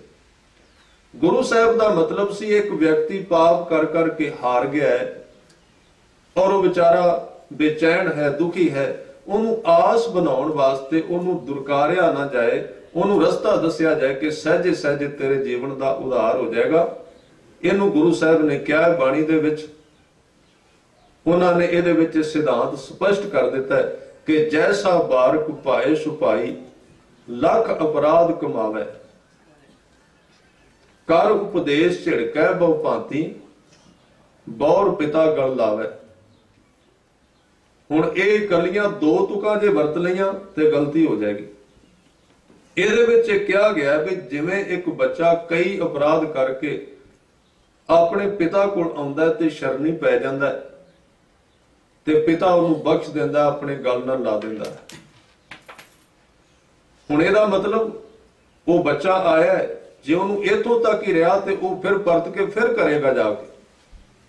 ਪਰ ਗੁਰੂ ਸਾਹਿਬ ਨੇ ਅਗਲੀ ਪੰਕਤੀ ਨਾਲ ਕਈ ਕਹਿਣ ਲੱਗੇ ਇਹਨੂੰ ਵੀ ਜ਼ਰੂਰ ਨਾਲ ਪੜ ਤੇ ਇਹਨੂੰ ਵੀ ਸਮਝ। ਪਿਛਲੇ ਔਗੁਣ ਬਖਸ਼ ਲੈ, ਫਿਰ ਉਸ ਬੱਚੇ ਦੇ ਪਰਮਾਤਮਾ ਉਸ ਮਨੁੱਖ ਦੇ ਪਿਛਲੇ ਔਗੁਣ ਬਖਸ਼ ਦਿੰਦਾ ਹੈ, ਪਿਛਲੇ ਮਾਫ ਕਰ ਦਿੰਦਾ ਹੈ, ਪਰ ਸ਼ਰਤ ਨਾਲ ਇਹ ਹੈ ਆਗੇ ਮਾਰਗ ਪਾਵੇ, ਅੱਗੋਂ ਉਹ ਬੰਦਾ ਸਿੱਧੇ ਮਾਰਗ ਤੇ ਤੁਰੇ, ਪਿਛਲੇ ਉਹਦੇ ਬਖਸ਼ੇ ਜਾਣ। ਸਿਧਾਂਤ ਤੇ ਇਹ ਸੀ, ਪਰ ਸੰਸਾਰ ਨੇ ਇਹਦਾ ਸਿਧਾਂਤ ਦਾ ਅਰਥ ਕੱਢਿਆ ਵੀ ਸਾਰੇ ਧਾਰਮਿਕ ਸਥਾਨ, ਸਾਰੇ ਧਾਰਮਿਕ ਪਾਠ ਇਸੇ ਵਾਸਤੇ ਨੇ ਕਿਉਂਕਿ ਪਾਪ ਕਰੋ, ਕਿਉਂਕਿ ਬਾਅਦ ਵਿੱਚ ਬਖਸ਼ੇ ਜਾਂਦੇ ਨੇ। ਜਿਆਦਾ ਲੋਕਾਂ ਨੇ ਤੇ ਇਹ ਵੀ ਪ੍ਰਕਿਰਿਆ ਬਣਾਈ ਵੀ ਸਾਰੀ ਜ਼ਿੰਦਗੀ ਹੀ ਸ਼ੁਭ ਕਰਮ ਕਰਨ ਦੀ ਲੋੜ ਨਹੀਂ, ਕਿਉਂਕਿ ਪ੍ਰਬੰਧ ਹੈ, ਤੁਸੀਂ ਮਰ ਜਾਓਗੇ, ਬਾਅਦ ਵਿੱਚ ਤੁਹਾਡਾ ਸਾਰਾ ਪ੍ਰਬੰਧ ਕਰ ਦਿੱਤਾ ਜਾਏਗਾ। 101 ਰੁਪਏ ਨਾਲ ਮੁਕਤੀ ਹੋ ਜਾਏਗੀ। ਤੀਰਥ ਬਹੁਤ ਨੇ, ਉੱਥੇ ਲੋਕ ਖੜੇ ਹੋਏ ਨੇ, ਉਹ ਕਹਿੰਦੇ ਨੇ ਦੱਸੋ ਕਿਹੜੀ ਜੂਨ ਵਿੱਚ ਪੈਣਾ ਹੈ, ਜਿੰਨੇ ਰੁਪਏ ਜ਼ਿਆਦਾ ਉਵੇਂ ਦੀ ਜੂਨ ਮਿਲ ਜਾਏਗੀ। ਇਸ ਲਈ ਉਡਾਇਆ ਗਿਆ ਬਹੁਤ ਜ਼ਿਆਦਾ। ਕਾਸ਼ੀ ਦੇ ਵਿੱਚ ਖਾਸ ਕਰਕੇ ਹੋਇਆ ਜਿੱਥੇ ਕਬੀਰ ਜੀ ਰਹਿੰਦੇ ਸਨ। ਉੱਥੇ ਜਿਹੜੇ ਸੱਜਣ ਸਨ, ਰੋਜੀ ਰੋਟੀ ਦਾ ਆਸਰਾ ਸੀ। ਵੈਸੇ ਇਹ ਮਨੁੱਖ ਉਹਦੇ ਤੇ ਵਿਸ਼ਵਾਸ ਨਹੀਂ ਕਰਦਾ, ਜੇ ਇਹ ਪਖੰਡ ਨਾ ਕਰੇ ਤੇ ਰੋਟੀ ਰੱਬ ਤਾਂ ਵੀ ਦਿੰਦਾ ਹੈ। ਕਬੀਰ ਸਾਹਿਬ ਉੱਥੇ ਸਨ ਤੇ ਉੱਥੇ ਇੱਕ ਨਾਲ ਮਗਹਰ ਪੈਂਦਾ, ਥੋੜੀ ਜਿਹੀ ਦੂਰ ਪੈਂਦਾ ਕਾਸ਼ੀ ਤੋਂ, ਦਾ ਨਾਂ ਹੈ ਮਗਹਰ। ਹੁਣ ਕਾਸ਼ੀ ਦੇ ਵਿੱਚ ਵੱਡਾ ਸ਼ਹਿਰ ਸੀ, ਬੜੇ ਬ੍ਰਾਹਮਣ ਸਨ, ਪਰਮਾਰ ਸੀ, ਤੇ ਕਈ ਵਾਰੀ ਵਿਚਾਰੇ ਉਹਨਾਂ ਨੂੰ ਤੰਗੀ ਆ ਜਾਂਦੀ ਮਾਇਆ ਦੀ, ਕਿਉਂਕਿ ਕਿੰਨੇ ਕੁ ਲੋਕ ਮਰਨ ਤੇ ਕਿੰਨੇ ਬਾਅਦ ਵਿੱਚ ਉਹਨਾਂ ਦੇ ਅਰਦਾਸ ਹੋਵੇ ਤੇ ਉਹ ਝੋਲੀ ਭਰੀ ਜਾਏ। ਇਸ ਕਰਕੇ ਉਹਨਾਂ ਨੇ ਇੱਕ ਵਿਚਾਰ ਪੈਦਾ ਕਰ ਦਿੱਤਾ। ਉਹ ਕਿਹੜਾ ਸੀ ਕਿ ਜਿਹੜਾ ਬੰਦਾ ਕਾਸ਼ੀ ਵਿੱਚ ਆ ਕੇ ਮਰੇਗਾ ਨਾ, ਉਹ ਸਿੱਧਾ ਵੈਕੁੰਠ ਨੂੰ ਜਾਏਗਾ। ਜਿਹੜਾ ਮਗਹਰ ਵਿੱਚ ਮਰੇਗਾ ਯਾਨੀ ਕਿ ਦੂਰ, ਉਹ ਖੋਤਾ ਬਣੇਗਾ। ਉਹਨਾਂ ਨੇ ਉਡਾਇਆ ਖੁੱਲ੍ਹੇਆਮ ਤੇ ਉਹਦਾ ਬੜਾ ਅਸਰ ਹੋਇਆ, ਬੜਾ ਕਾਰੋਬਾਰ ਵਿੱਚ ਫਰਕ ਪੈ ਗਿਆ ਉਹਨਾਂ ਦੇ। ਉਹ ਫਰਕ ਕੀ ਪਿਆ ਕਿ ਜਦੋਂ ਦੇਖਣਾ ਵੀ ਕੋਈ ਅਮੀਰ ਆਦਮੀ ਸਨ ਬੜੀ ਦੂਰ ਦੂਰ, ਕਾਸ਼ੀ ਤੋਂ 100-200 ਕਿਲੋਮੀਟਰ ਦੂਰ, ਜਦੋਂ ਉਹਨਾਂ ਨੂੰ ਮਹਿਸੂਸ ਹੋ ਜਾਣਾ ਵੀ ਹੁਣ ਮੌਤ ਨੇੜੇ ਹੈ ਤੇ ਉਹਨਾਂ ਨੇ ਜਲਦੀ ਜਲਦੀ ਕਾਸ਼ੀ ਆ ਕੇ ਰਹਿਣ ਲੱਗ ਪੈਣਾ ਵੀ ਉੱਥੇ ਮਰਨੇ ਆ ਜਾ ਕੇ। ਹੁਣ ਜਿੱਥੇ ਬੰਦੇ ਨੇ ਮਰਨਾ ਫਿਰ ਕਿਰਿਆ ਕਰਮ ਸਾਰਾ ਉੱਥੇ ਹੀ ਹੋਣਾ। ਇਸ ਕਰਕੇ ਉਹ ਸਿਲਸਿਲਾ ਧਨ ਦਾ ਚੱਲ ਗਿਆ। ਇਸ ਤਰ੍ਹਾਂ ਦੇ ਪਖੰਡ ਤੇ ਪਾਪ ਜਦੋਂ ਕਬੀਰ ਜੀ ਨੇ ਵੇਖਿਆ ਤੇ ਉਹਨਾਂ ਦੀ ਜਦੋਂ ਉਮਰ ਹੋਈ ਨਾ 80 ਕੁ ਸਾਲ ਦੀ, ਕਬੀਰ ਜੀ ਨੇ ਆਪਣਾ ਜਿਹੜਾ ਝੋਲਾ ਸੀ ਚੁੱਕਿਆ ਤੇ ਉਹ ਮਗਹਰ ਵੱਲ ਤੁਰ ਪਏ। ਕਹਿਣ ਲੱਗੇ ਮੈਂ ਜਾ ਕੇ ਦੇਖਣਾ ਉੱਥੇ ਮਨੁੱਖ ਕਿਵੇਂ ਖੋਤਾ ਬਣਦਾ ਹੈ। ਫਿਰ ਉਸ ਥਾਂ ਤੇ ਗਏ, ਉੱਥੇ ਰਹੇ, ਉੱਥੇ ਹੀ ਉਹਨਾਂ ਨੇ ਸਰੀਰ ਤਿਆਗਿਆ ਸੀ ਮਗਹਰ ਵਿੱਚ, ਔਰ ਇਸ ਭਰਮ ਨੂੰ ਤੋੜਿਆ। ਇਸ ਲਈ ਇਸ ਤਰ੍ਹਾਂ ਦੇ ਕਰਮ ਕਾਂਡ ਸਤਿਗੁਰੂ ਕਹਿੰਦੇ ਤੀਰਥਾਂ ਤੇ ਜਾਣ ਵਾਲੇ ਲੋਕ, ਉਹਦਾ ਕਾਰਨ ਕੁਝ ਹੋਰ ਹੁੰਦਾ ਹੈ, ਪਰ ਰਸਤੇ ਦੇ ਵਿੱਚ ਲੋਕ ਉਹਦੇ ਵਿੱਚ ਹੋਰ ਕੁਝ ਬਣਾ ਦਿੰਦੇ ਨੇ। ਬਹੁਤ ਤੀਰਥ ਭਵਿਆ ਤੇ ਤੋਂ ਲਵਿਆ। ਲਵਿਆ ਦੇ ਅਰਥ ਨੇ ਬਹੁਤ ਚਲਾਕ ਹੋ ਗਿਆ, ਬੜੇ ਗਿਆਨ ਦੀਆਂ ਗੱਲਾਂ ਸਿੱਖ ਲਈਆਂ। ਬਹੁ ਭੇਖ ਕੀਆ ਦੇਹੀ ਦੁੱਖ ਦਿਆ, ਸਰੀਰ ਦੇ ਉੱਤੇ ਬੜੇ ਭੇਖ ਲਾਏ ਔਰ ਸਰੀਰ ਨੂੰ ਬੜਾ ਦੁੱਖ ਦਿੱਤਾ, ਪਰ ਪਰਮਾਤਮਾ ਦੇ ਪ੍ਰੇਮ ਨਾਮ ਦੀ ਗੱਲ ਕੋਈ ਹੈ ਨਹੀਂ ਸੀ। ਸਹੋ ਵੇ ਜੀਆ ਆਪਣਾ ਕੀਆ, ਇਹ ਜਿਹੜੇ ਭੇਖ ਕੀਤੇ, ਇਹ ਸਰੀਰ ਤੇ ਜਿਹੜੇ ਭੇਖ ਧਾਰਨ ਕੀਤੇ ਵਾਧੂ ਦੇ, ਇਹਨਾਂ ਦਾ ਜਿਹੜਾ ਦੁੱਖ ਸੀ ਉਹਨੂੰ ਕਹਿ ਰਹੇ ਨੇ ਸਤਿਗੁਰੂ ਸਹੋ ਵੇ ਜੀਆ। ਹੇ ਇਸ ਤਰ੍ਹਾਂ ਕਰਨ ਵਾਲੇ ਮਨੁੱਖ, ਹੁਣ ਇਸ ਤਰ੍ਹਾਂ ਕਰਨ ਦਾ ਜਿਹੜੇ ਕਰਮ ਕਰਨ ਦਾ ਜਿਹੜਾ ਫਲ ਹੈ ਤੂੰ ਆਪ ਹੀ ਇਹਨੂੰ ਸਹਿ। ਅੰਨ ਨਾ ਖਾਇਆ ਸਾਧ ਗਵਾਇਆ, ਇਹ ਵਰਤ ਰੱਖਣ ਵਾਲਿਆਂ ਦੀ ਘਟਨਾ ਹੈ। ਜਿਹੜੇ ਭੋਜਨ ਕਰਨਾ ਛੱਡਦੇ ਨੇ, ਜਿਹੜੇ ਰੋਜ਼ੇ ਰੱਖਦੇ ਨੇ, ਸਤਿਗੁਰਾਂ ਨੇ ਕਿਹਾ ਅੰਨ ਨਹੀਂ ਖਾਧਾ ਕੀ ਹੋਇਆ, ਸਾਧ ਗਵਾਇਆ। ਅੰਦਰੋਂ ਸਵਾਦ ਗਵਾਚ ਗਿਆ, ਅੰਦਰ ਦਾ ਰਸ ਟੁੱਟ ਗਿਆ, ਔਰ ਸਰੀਰ ਦੇ ਰਸ ਤੋਂ ਬਿਨਾਂ ਨਾਮ ਵੀ ਨਹੀਂ ਜਪਿਆ ਜਾਂਦਾ। ਸਤਿਗੁਰੂ ਨੇ ਵਰਤ ਦੱਸਿਆ, ਹਜੂਰ ਦਾ ਇਹ ਵਰਤ ਹੈ, ਨਾ ਤੂੰ ਘੱਟ ਖਾ ਨਾ ਤੂੰ ਜ਼ਿਆਦੇ ਖਾ। ਉਹਨੂੰ ਗੁਰੂ ਸਾਹਿਬ ਨੇ ਵਰਤ ਕਿਹਾ ਹੈ। ਜੀਵਨ ਦੇ ਵਿੱਚ ਨਾ ਤੂੰ ਜ਼ਿਆਦਾ ਨੀਂਦ ਲੈ ਤੇ ਨਾ ਥੋੜੀ ਲੈ, ਜੀਵਨ ਵਿੱਚ ਨਾ ਜ਼ਿਆਦੇ ਕੰਮ ਕਰ ਤੇ ਨਾ ਘੱਟ ਕਰ। ਇਹਨੂੰ ਸੰਤੁਲਨ ਕਹਿ। ਧਰਮ ਨਾਮ ਹੀ ਇਸ ਚੀਜ਼ ਦਾ ਹੈ। ਧਰਮ ਦੇ ਅਰਥ ਨੇ ਕਿ ਜੀਵਨ ਦੀ ਹਰ ਇੱਕ ਸ਼ਕਤੀ ਨੂੰ ਕੇਂਦਰ ਵਿੱਚ ਲੈ ਆਉਣਾ, ਸਿਰੇ ਤੇ ਨਾ ਲੈ ਕੇ ਜਾਣਾ ਕਿਸੇ ਵੀ ਚੀਜ਼ ਨੂੰ। ਇਸ ਲਈ ਪ੍ਰਮਾਤਮਾ ਇਹਦੇ ਹੱਕ ਵਿੱਚ ਨਹੀਂ ਹੈ। ਪ੍ਰਮਾਤਮਾ ਇਹ ਗੱਲ ਖਿਆਲ ਰੱਖਣਾ, ਕਿਸੇ ਵੀ ਹੱਦ ਦੇ ਹੱਕ ਵਿੱਚ ਨਹੀਂ। ਉਹ ਮਨੁੱਖ ਨੂੰ ਵਿਚਕਾਰ ਰੱਖਣਾ ਚਾਹੁੰਦਾ ਹੈ। ਮਨੁੱਖ ਨਾ ਜ਼ਿਆਦਾ ਸੰਸਾਰੀ ਹੋ ਜਾਏ ਤੇ ਨਾ ਸਿੱਧ ਬਣ ਜਾਏ। ਪ੍ਰਮਾਤਮਾ ਦੀ ਮਰਜ਼ੀ ਹੈ। ਔਰ ਤੁਸੀਂ ਦੇਖ ਲੈਣਾ, ਇਹਦੇ ਸੰਕੇਤ, ਇਹਦੇ ਸਿਗਨਲ ਸੰਸਾਰ ਵਿੱਚੋਂ ਮਿਲਦੇ ਨੇ। ਜਿੱਥੇ ਮਾਤਾ ਪਿਤਾ ਤੇ ਪਰਿਵਾਰ ਅੱਤ ਦੇ ਸੰਸਾਰੀ ਹੋ ਜਾਂਦੇ ਨੇ, ਅੱਤ ਦੇ ਨਿਸ਼ਚਈ ਹੋ ਜਾਂਦੇ ਨੇ ਤੇ ਵਿਕਾਰੀ ਹੋ ਜਾਂਦੇ ਨੇ, ਉਹਨਾਂ ਘਰਾਂ ਦੇ ਵਿੱਚੋਂ ਧਾਰਮਿਕ ਬੱਚੇ ਜਨਮ ਲੈਂਦੇ ਨੇ। ਉਹਦਾ ਕਾਰਨ ਕੀ ਹੈ? ਪਰਮਾਤਮਾ ਉਹਨਾਂ ਦੇ ਜੀਵਨ ਤੋਂ ਖੁਸ਼ ਨਹੀਂ, ਫਿਰ ਉੱਥੇ ਧਾਰਮਿਕ ਬੰਦੇ ਪੈਦਾ ਕਰਦਾ। ਇਹ ਬਹੁਤੀ ਵਾਰੀ ਹੋਏਗਾ। ਇਸ ਲਈ ਕਈ ਲੋਕ ਇਸ ਤਰ੍ਹਾਂ ਦੇ ਜਿਹੜੇ ਦਿਨ ਰਾਤ ਜਾਤੀ ਵਿੱਚ ਚਲੇ ਜਾਂਦੇ ਨੇ, ਧਰਮ ਦੇ ਵਿੱਚ, ਉਹ ਸੰਸਾਰ ਨੂੰ ਛੱਡਣ ਦੀ ਗੱਲ ਕਰਦੇ ਨੇ, ਉਹਨਾਂ ਦੇ ਘਰ ਵਿੱਚ ਨਾਸਤਿਕ ਕਈ ਵਾਰੀ ਪੈਦਾ ਹੋ ਜਾਂਦੇ ਨੇ। ਉਹ ਕੁਦਰਤ ਦਾ ਨਿਯਮ ਤੋੜ ਰਹੇ ਨੇ। ਅਸਲ ਵਿੱਚ ਕੁਦਰਤ ਨੂੰ ਸਿਗਨਲ ਦੇ ਰਹੀ ਹੈ ਵੀ ਤੂੰ ਵਿਚਕਾਰ ਤੁਰ, ਵਿਚਕਾਰਲਾ ਰਸਤਾ ਹੈ। ਤੂੰ ਨਾ ਤੇ ਜ਼ਿਆਦਾ ਡਿੱਗਣਾ ਚਾਹੀਦਾ ਸੰਸਾਰ ਵਿੱਚ, ਔਰ ਨਾ ਤੂੰ ਬਹੁਤ ਵੱਡਾ ਸਿੱਧ ਹੋ ਜਾਣਾ ਚਾਹੀਦਾ ਹੈ। ਇਹਦੇ ਵਿਚਕਾਰ ਤੁਰ। ਔਰ ਕੁਦਰਤ ਇਹ ਸਿਗਨਲ ਦਿੰਦੀ ਹੈ ਇਸ ਤਰ੍ਹਾਂ ਔਲਾਦ ਪੈਦਾ ਕਰਕੇ ਵੀ ਇਸ ਤਰ੍ਹਾਂ ਤੈਨੂੰ ਨਹੀਂ ਕਰਨਾ ਚਾਹੀਦਾ। ਨਾ ਤੈਨੂੰ ਵਹਿਸ਼ੀ ਹੋਣਾ ਚਾਹੀਦਾ, ਵਿਕਾਰੀ ਹੋਣਾ ਚਾਹੀਦਾ, ਡਿੱਗ ਪੈਣਾ ਚਾਹੀਦਾ, ਤੇ ਨਾ ਤੈਨੂੰ ਸੰਸਾਰ ਤੋਂ ਦੂਰ ਜਾਣਾ ਚਾਹੀਦਾ ਹੈ। ਇਸ ਲਈ ਸਤਿਗੁਰੂ ਕਹਿੰਦੇ, ਅੰਨ ਨਾ ਖਾਇਆ ਸਾਧ ਗਵਾਇਆ, ਬਹੁਤ ਦੁੱਖ ਪਾਇਆ ਦੂਜਾ ਪਾਇਆ। ਇਹਦੇ ਨਾਲ ਬੜਾ ਦੁੱਖ ਪ੍ਰਾਪਤ ਹੋਇਆ ਜੀਵਨ ਵਿੱਚ, ਕੋਈ ਟਿਕਾ ਨਹੀਂ ਆਇਆ। ਦੂਜਾ ਪਾਇਆ ਦਾ ਅਰਥ ਦੁਬਿਧਾ ਪੈਦਾ ਹੋਈ। ਉਹ ਕਾਹਦੀ ਦੁਬਿਧਾ? ਇਹ ਸੀ ਕਿ ਐਸਾ ਮਨੁੱਖ ਜਿਹੜਾ ਵਰਤ ਰੱਖਦਾ, ਦੂਸਰਿਆਂ ਨੂੰ ਫਿਰ ਬੜਾ ਘੂਰ ਕੇ ਦੇਖਦਾ ਵੀ ਇਹ ਸਾਰੇ ਪਾਪੀ ਨੇ, ਵਰਤ ਨਹੀਂ ਰੱਖਦੇ, ਇਸ ਕਰਕੇ ਦੁਬਿਧਾ ਪੈਦਾ ਹੋ ਗਈ। ਵਸਤਰ ਨਾ ਪਹਿਰੈ ਐਨਿਸ ਕਹਿਰੈ। ਇਹ ਇੱਕ ਫਿਰਕਾ ਹੈ ਜਿਹੜੇ ਵਸਤਰ ਨਹੀਂ ਪਹਿਨਦੇ। ਅਜੇ ਤੱਕ ਹਿੰਦੁਸਤਾਨ ਵਿੱਚ ਇਹਨਾਂ ਦੇ ਟੋਲੇ ਫਿਰਦੇ ਤੀਰਥਾਂ ਦੇ ਉੱਤੇ, ਜਿਹੜੇ ਵਸਤਰ ਨਹੀਂ ਪਹਿਨਦੇ, ਨਗਰ ਲੈਂਦੇ। ਐਨਿਸ ਕਹਿਰੈ, ਕਹਿਰੈ ਦਾ ਅਰਥ ਹੈ ਆਪਣੇ ਸਰੀਰ ਤੇ ਕਹਿਰ ਸਹਿੰਦੇ ਨੇ। ਭਾਵ ਜਦੋਂ ਲੂ ਵਗਦੀ ਉਦੋਂ ਗਰਮ ਹਵਾ ਆਪਣੇ ਸਰੀਰ ਤੇ ਹੰਡਾਉਂਦੇ ਨੇ, ਤੇ ਪੋਹ ਦੇ ਦਿਨਾਂ ਵਿੱਚ ਆਪਣੇ ਉੱਤੇ ਬਰਫ਼ ਸਹਿੰਦੇ ਨੇ। ਇਸ ਤਰ੍ਹਾਂ ਉਸ ਸਰੀਰ ਨੂੰ ਦੁੱਖ ਦੇ ਕੇ ਉਸ ਕੁਦਰਤ ਦੇ ਨਿਯਮਾਂ ਤੋਂ ਉਲਟ ਤੁਰ ਰਹੇ ਨੇ। ਹਜ਼ੂਰ ਕਹਿੰਦੇ ਨੇ, ਬਸਤਰ ਨਾ ਪਹਿਰੈ ਐਨਿਸ ਕਹਿਰੈ ਮੌਨ ਵਿਗੁਤਾ। ਕੁਝ ਲੋਕ ਐਸੇ ਨੇ ਜਿਹੜੇ ਚੁੱਪ ਕਰ ਜਾਂਦੇ ਨੇ, ਬੋਲਦੇ ਨੇ। ਇਸ ਦੁਨੀਆ ਦੀ ਇਹ ਫਿਤਰਤ ਹੈ। ਕੁਝ ਲੋਕ ਬਿਲਕੁਲ ਚੁੱਪ ਕਰ ਗਏ ਤੇ ਕੁਝ ਚੁੱਪ ਕਰਦੇ ਨਹੀਂ, ਉਹ ਜ਼ਿਆਦਾ ਬੋਲਦੇ ਨੇ। ਇਹ ਪਰਮਾਤਮਾ ਦੇ ਉਲਟ ਹੈ। ਇਹ ਨੇਚਰ ਇਹਨੂੰ ਪ੍ਰਵਾਨ ਨਹੀਂ ਕਰਦੀ। ਉਹਦਾ ਮਤਲਬ ਹੈ ਮਨੁੱਖ ਵਿਚਕਾਰ ਰਵੇ, ਉਹ ਜਿੰਦਾ ਰਹਿ ਸਕੇ, ਸੰਸਾਰ ਦੇ ਵਿੱਚ ਡੁੱਬੇ ਵੀ ਨਾ। ਇਸ ਕਰਕੇ ਮੌਨ ਵਿਗੁਤਾ ਖੁਆਰ ਹੋਇਆ। ਕਿਉਂ ਜਾਗੈ ਗੁਰ ਬਿਨ ਸੁਤਾ। ਗੁਰੂ ਤੋਂ ਬਿਨਾ ਸੁੱਤਾ ਕਿਵੇਂ ਜਾਗੇ? ਤੇ ਜਿੰਨਾ ਚਿਰ ਜਾਗ ਨਾ ਆਵੇ ਤੇ ਸੁਪਨੇ ਕਿਵੇਂ ਟੁੱਟਣ? ਤੇ ਸੁਪਨਿਆਂ ਦੇ ਵਿੱਚ ਜਿਹੜੀ ਭੱਜ ਦੌੜ ਹੋ ਰਹੀ ਹੈ, ਜਿਹੜਾ ਦੁੱਖ ਮਿਲ ਰਿਹਾ, ਕਦੀ ਕੋਈ ਮਾਰ ਜਾਂਦਾ, ਕਦੀ ਆਪਾਂ ਕਿਸੇ ਨੂੰ ਮਾਰਨੇ, ਤੇ ਸੁਪਨਿਆਂ ਵਿੱਚ ਇਹ ਕਦੀ ਹੱਲ ਨਹੀਂ ਹੋਵੇਗਾ। ਸੁਪਨੇ ਦੇ ਵਿੱਚ ਮਨੁੱਖ ਸਾਰੀ ਉਮਰ ਵੀ ਛੁੱਟਣ ਦਾ ਯਤਨ ਕਰੇ, ਕਿਉਂਕਿ ਉਹਦਾ ਸੁਪਨਾ ਚੱਲ ਰਿਹਾ, ਉਹਦੇ ਵਿੱਚ ਆਪਾਂ ਕਿਸੇ ਨਾਲ ਲੜ ਪਏ, ਉਹਦੇ ਤੋਂ ਖਤਰਾ ਪੈਦਾ ਹੋ ਗਿਆ, ਸੁਪਨੇ ਦੇ ਵਿੱਚ ਹੀ ਉਹਨੂੰ ਮਾਰ ਦਿੱਤਾ, ਉਹਦੇ ਜਿਹੜੇ ਮਿੱਤਰ ਸਨ ਸਾਨੂੰ ਮਾਰਨ ਨੂੰ ਫਿਰਦੇ ਨੇ। ਇਸ ਤਰ੍ਹਾਂ ਦਾ ਸੁਪਨਾ ਚੱਲਦਾ ਰਿਹਾ। ਉਹਦੇ ਤੋਂ ਕਿਵੇਂ ਜਾਨ ਛੁੱਟੇਗੀ? ਜੇ ਜਾਗ ਆਏਗੀ ਤਾਂ। ਇਸ ਲਈ ਗੁਰੂ ਸਾਹਿਬ ਕਹਿੰਦੇ ਇੱਕ ਛਿਣ ਲੱਗਦੀ ਹੈ, ਜ਼ਿਆਦਾ ਨਹੀਂ। ਇੱਥੇ ਕੋਈ ਲੰਬੇ ਵਕਤ ਦੀ ਗੱਲ ਨਹੀਂ, ਗੱਲ ਸਿਰਫ ਜਾਗਣ ਦੀ ਹੈ। ਜਾਗਦਿਆਂ ਸਾਰੇ ਸੁਪਨੇ ਟੁੱਟਦੇ ਨੇ, ਸੁੱਤੇ ਰਿਹਾ ਕੋਈ ਵੀ ਸੁਪਨਾ ਟੁੱਟਦਾ ਨਹੀਂ, ਔਰ ਨਾ ਹੀ ਦੁੱਖ ਮਿਟਦਾ ਹੈ। ਇਸ ਲਈ ਗੁਰੂ ਤੇਗ ਬਹਾਦਰ ਸਾਹਿਬ ਨੇ ਜਾਗਣ ਦੀ ਗੱਲ ਕੀਤੀ। ਮਨ ਨੂੰ ਜਾਗ ਸ਼ਬਦ ਕਿਉਂ ਸੁਣਾਉਣਾ ਹੈ? ਕਿ ਮਨ ਜਾਗੇ। ਤੇ ਜਿਉਂ-ਜਿਉਂ ਮਨ ਜਾਗੇਗਾ ਤਿਉਂ-ਤਿਉਂ ਸੁਪਨੇ ਟੁੱਟਣਗੇ, ਤਿਉਂ-ਤਿਉਂ ਸੰਸਾਰ ਸੁਪਨਾ ਦਿਸੇਗਾ। ਜਿਉਂ ਸੁਪਨਾ ਅਰ ਵੇਖਣਾ ਐਸੇ ਜਗ ਕੋ ਜਾਣ। ਸਤਿਗੁਰੂ ਕਹਿੰਦੇ ਨੇ क्यों जागै, गुरु तो बिना जाग किवें आवे। ये एक धर्म का नियम है। जागया होया ही जगा सकता है, गुरु की लोड़ क्यों है। भावें लखां दीवे पए हुण बुझे ने, दीवियां दा की अर्थ, उन्हां विचों एक जागदा ही नहीं है। सतगुरु की लोड़ तां है कि सतगुरु जागता है देव। कोई जागदा होवे एक भी, वो हजारां नूं जगा सकता है।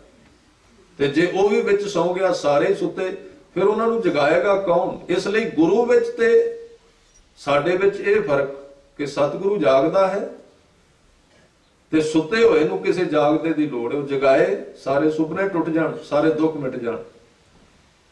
इसलिए हजूर कहंदे ने कि क्यों जागै गुर बिन सूता, पग उपे ताना अपना किया कमाना। पग कहंदे ने पैर नूं, उपे ताना दे अर्थ ने जुत्ती, पुराना लफज है। पैर विच जुत्ती नहीं पाउंदा, पैर नूं कंडे चुभदे ने, और इस तरह रब नूं खुश करन दा यतन कर रहा है।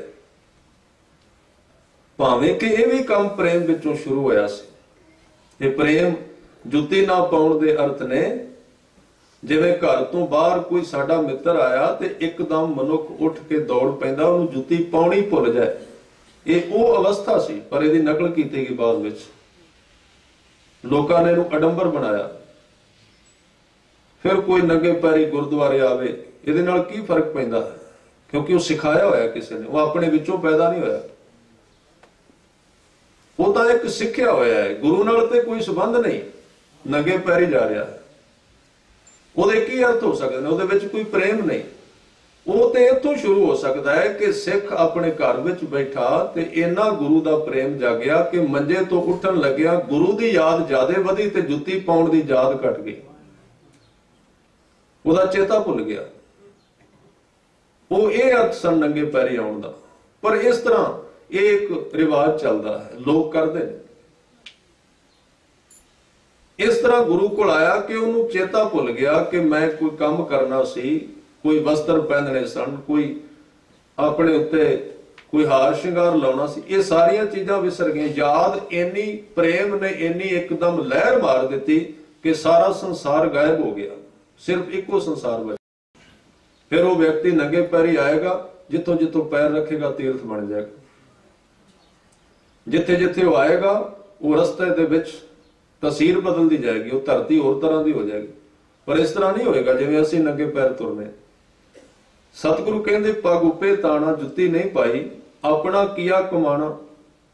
फिर जदों पैरां नूं रोड़ियां जां कंडे चुभदे ने, अपने कीते दा आप ही फल पा रहा है।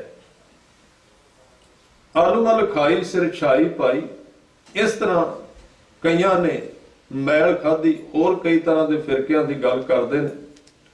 ये अपने सिर विच सुआह पाउण दे बराबर गुरु नानक साहब कहंदे ने, जां निंदिया करके अपने सिर विच सुआह पाउण वाली गल कर रहे ने। अलमल खाई सिर छाई पाई, मूर्ख अंधा पत गवाई।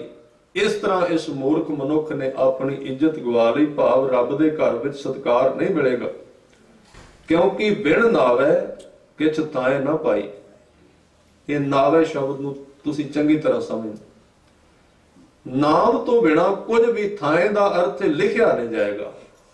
कर असी लवांगे, वो साडे मन विच वापर जाएगा भी असी कर लिया है, पर अगे नहीं जाएगा, अगे वो लेखे विच नहीं पाएगा। इसलिए नाम तो बिना कुछ लेखे विच पैण वाली गल नहीं है। बिन नावे किछ थाए ना पाई, रह बेबाणी। बेबाणी का अर्थ है जंगल बियाबान, मड़ी मसाणी। मड़ियां विच रहण वाले लोग, मसाणा विच रहण वाले, अंध ना जाने फिर पछताणी। उन्हां नूं पता नहीं कि यह करतूतां करन दे नाल बंदे नूं पछताउणा पैंदा है। कबीर जी ने कहा बाणी विच, कबीर हर का सिमरन छड्ड के रात जगायण जाए। वाहिगुरू दा सिमरन छड्ड के कई लोग रात नूं, इहनूं कहंदे मसान जगाउणा, जिथे मुर्दे साड़े जांदे ने उन्हां नूं वो जगाउंदे ने, जिथों ये सारा पखंड शुरू हुंदा है। कबीर जी कहते ने हर का सिमरन छाड़ के रात जगायन जाए, सरपन होए कै अवतरै। ऐसा मनुख सपनी दी जून विच पैंदा है। ये गुरु ग्रंथ साहिब जी का वचन है श्लोकां विच। अवतरै दा अर्थ है जन्म लेना।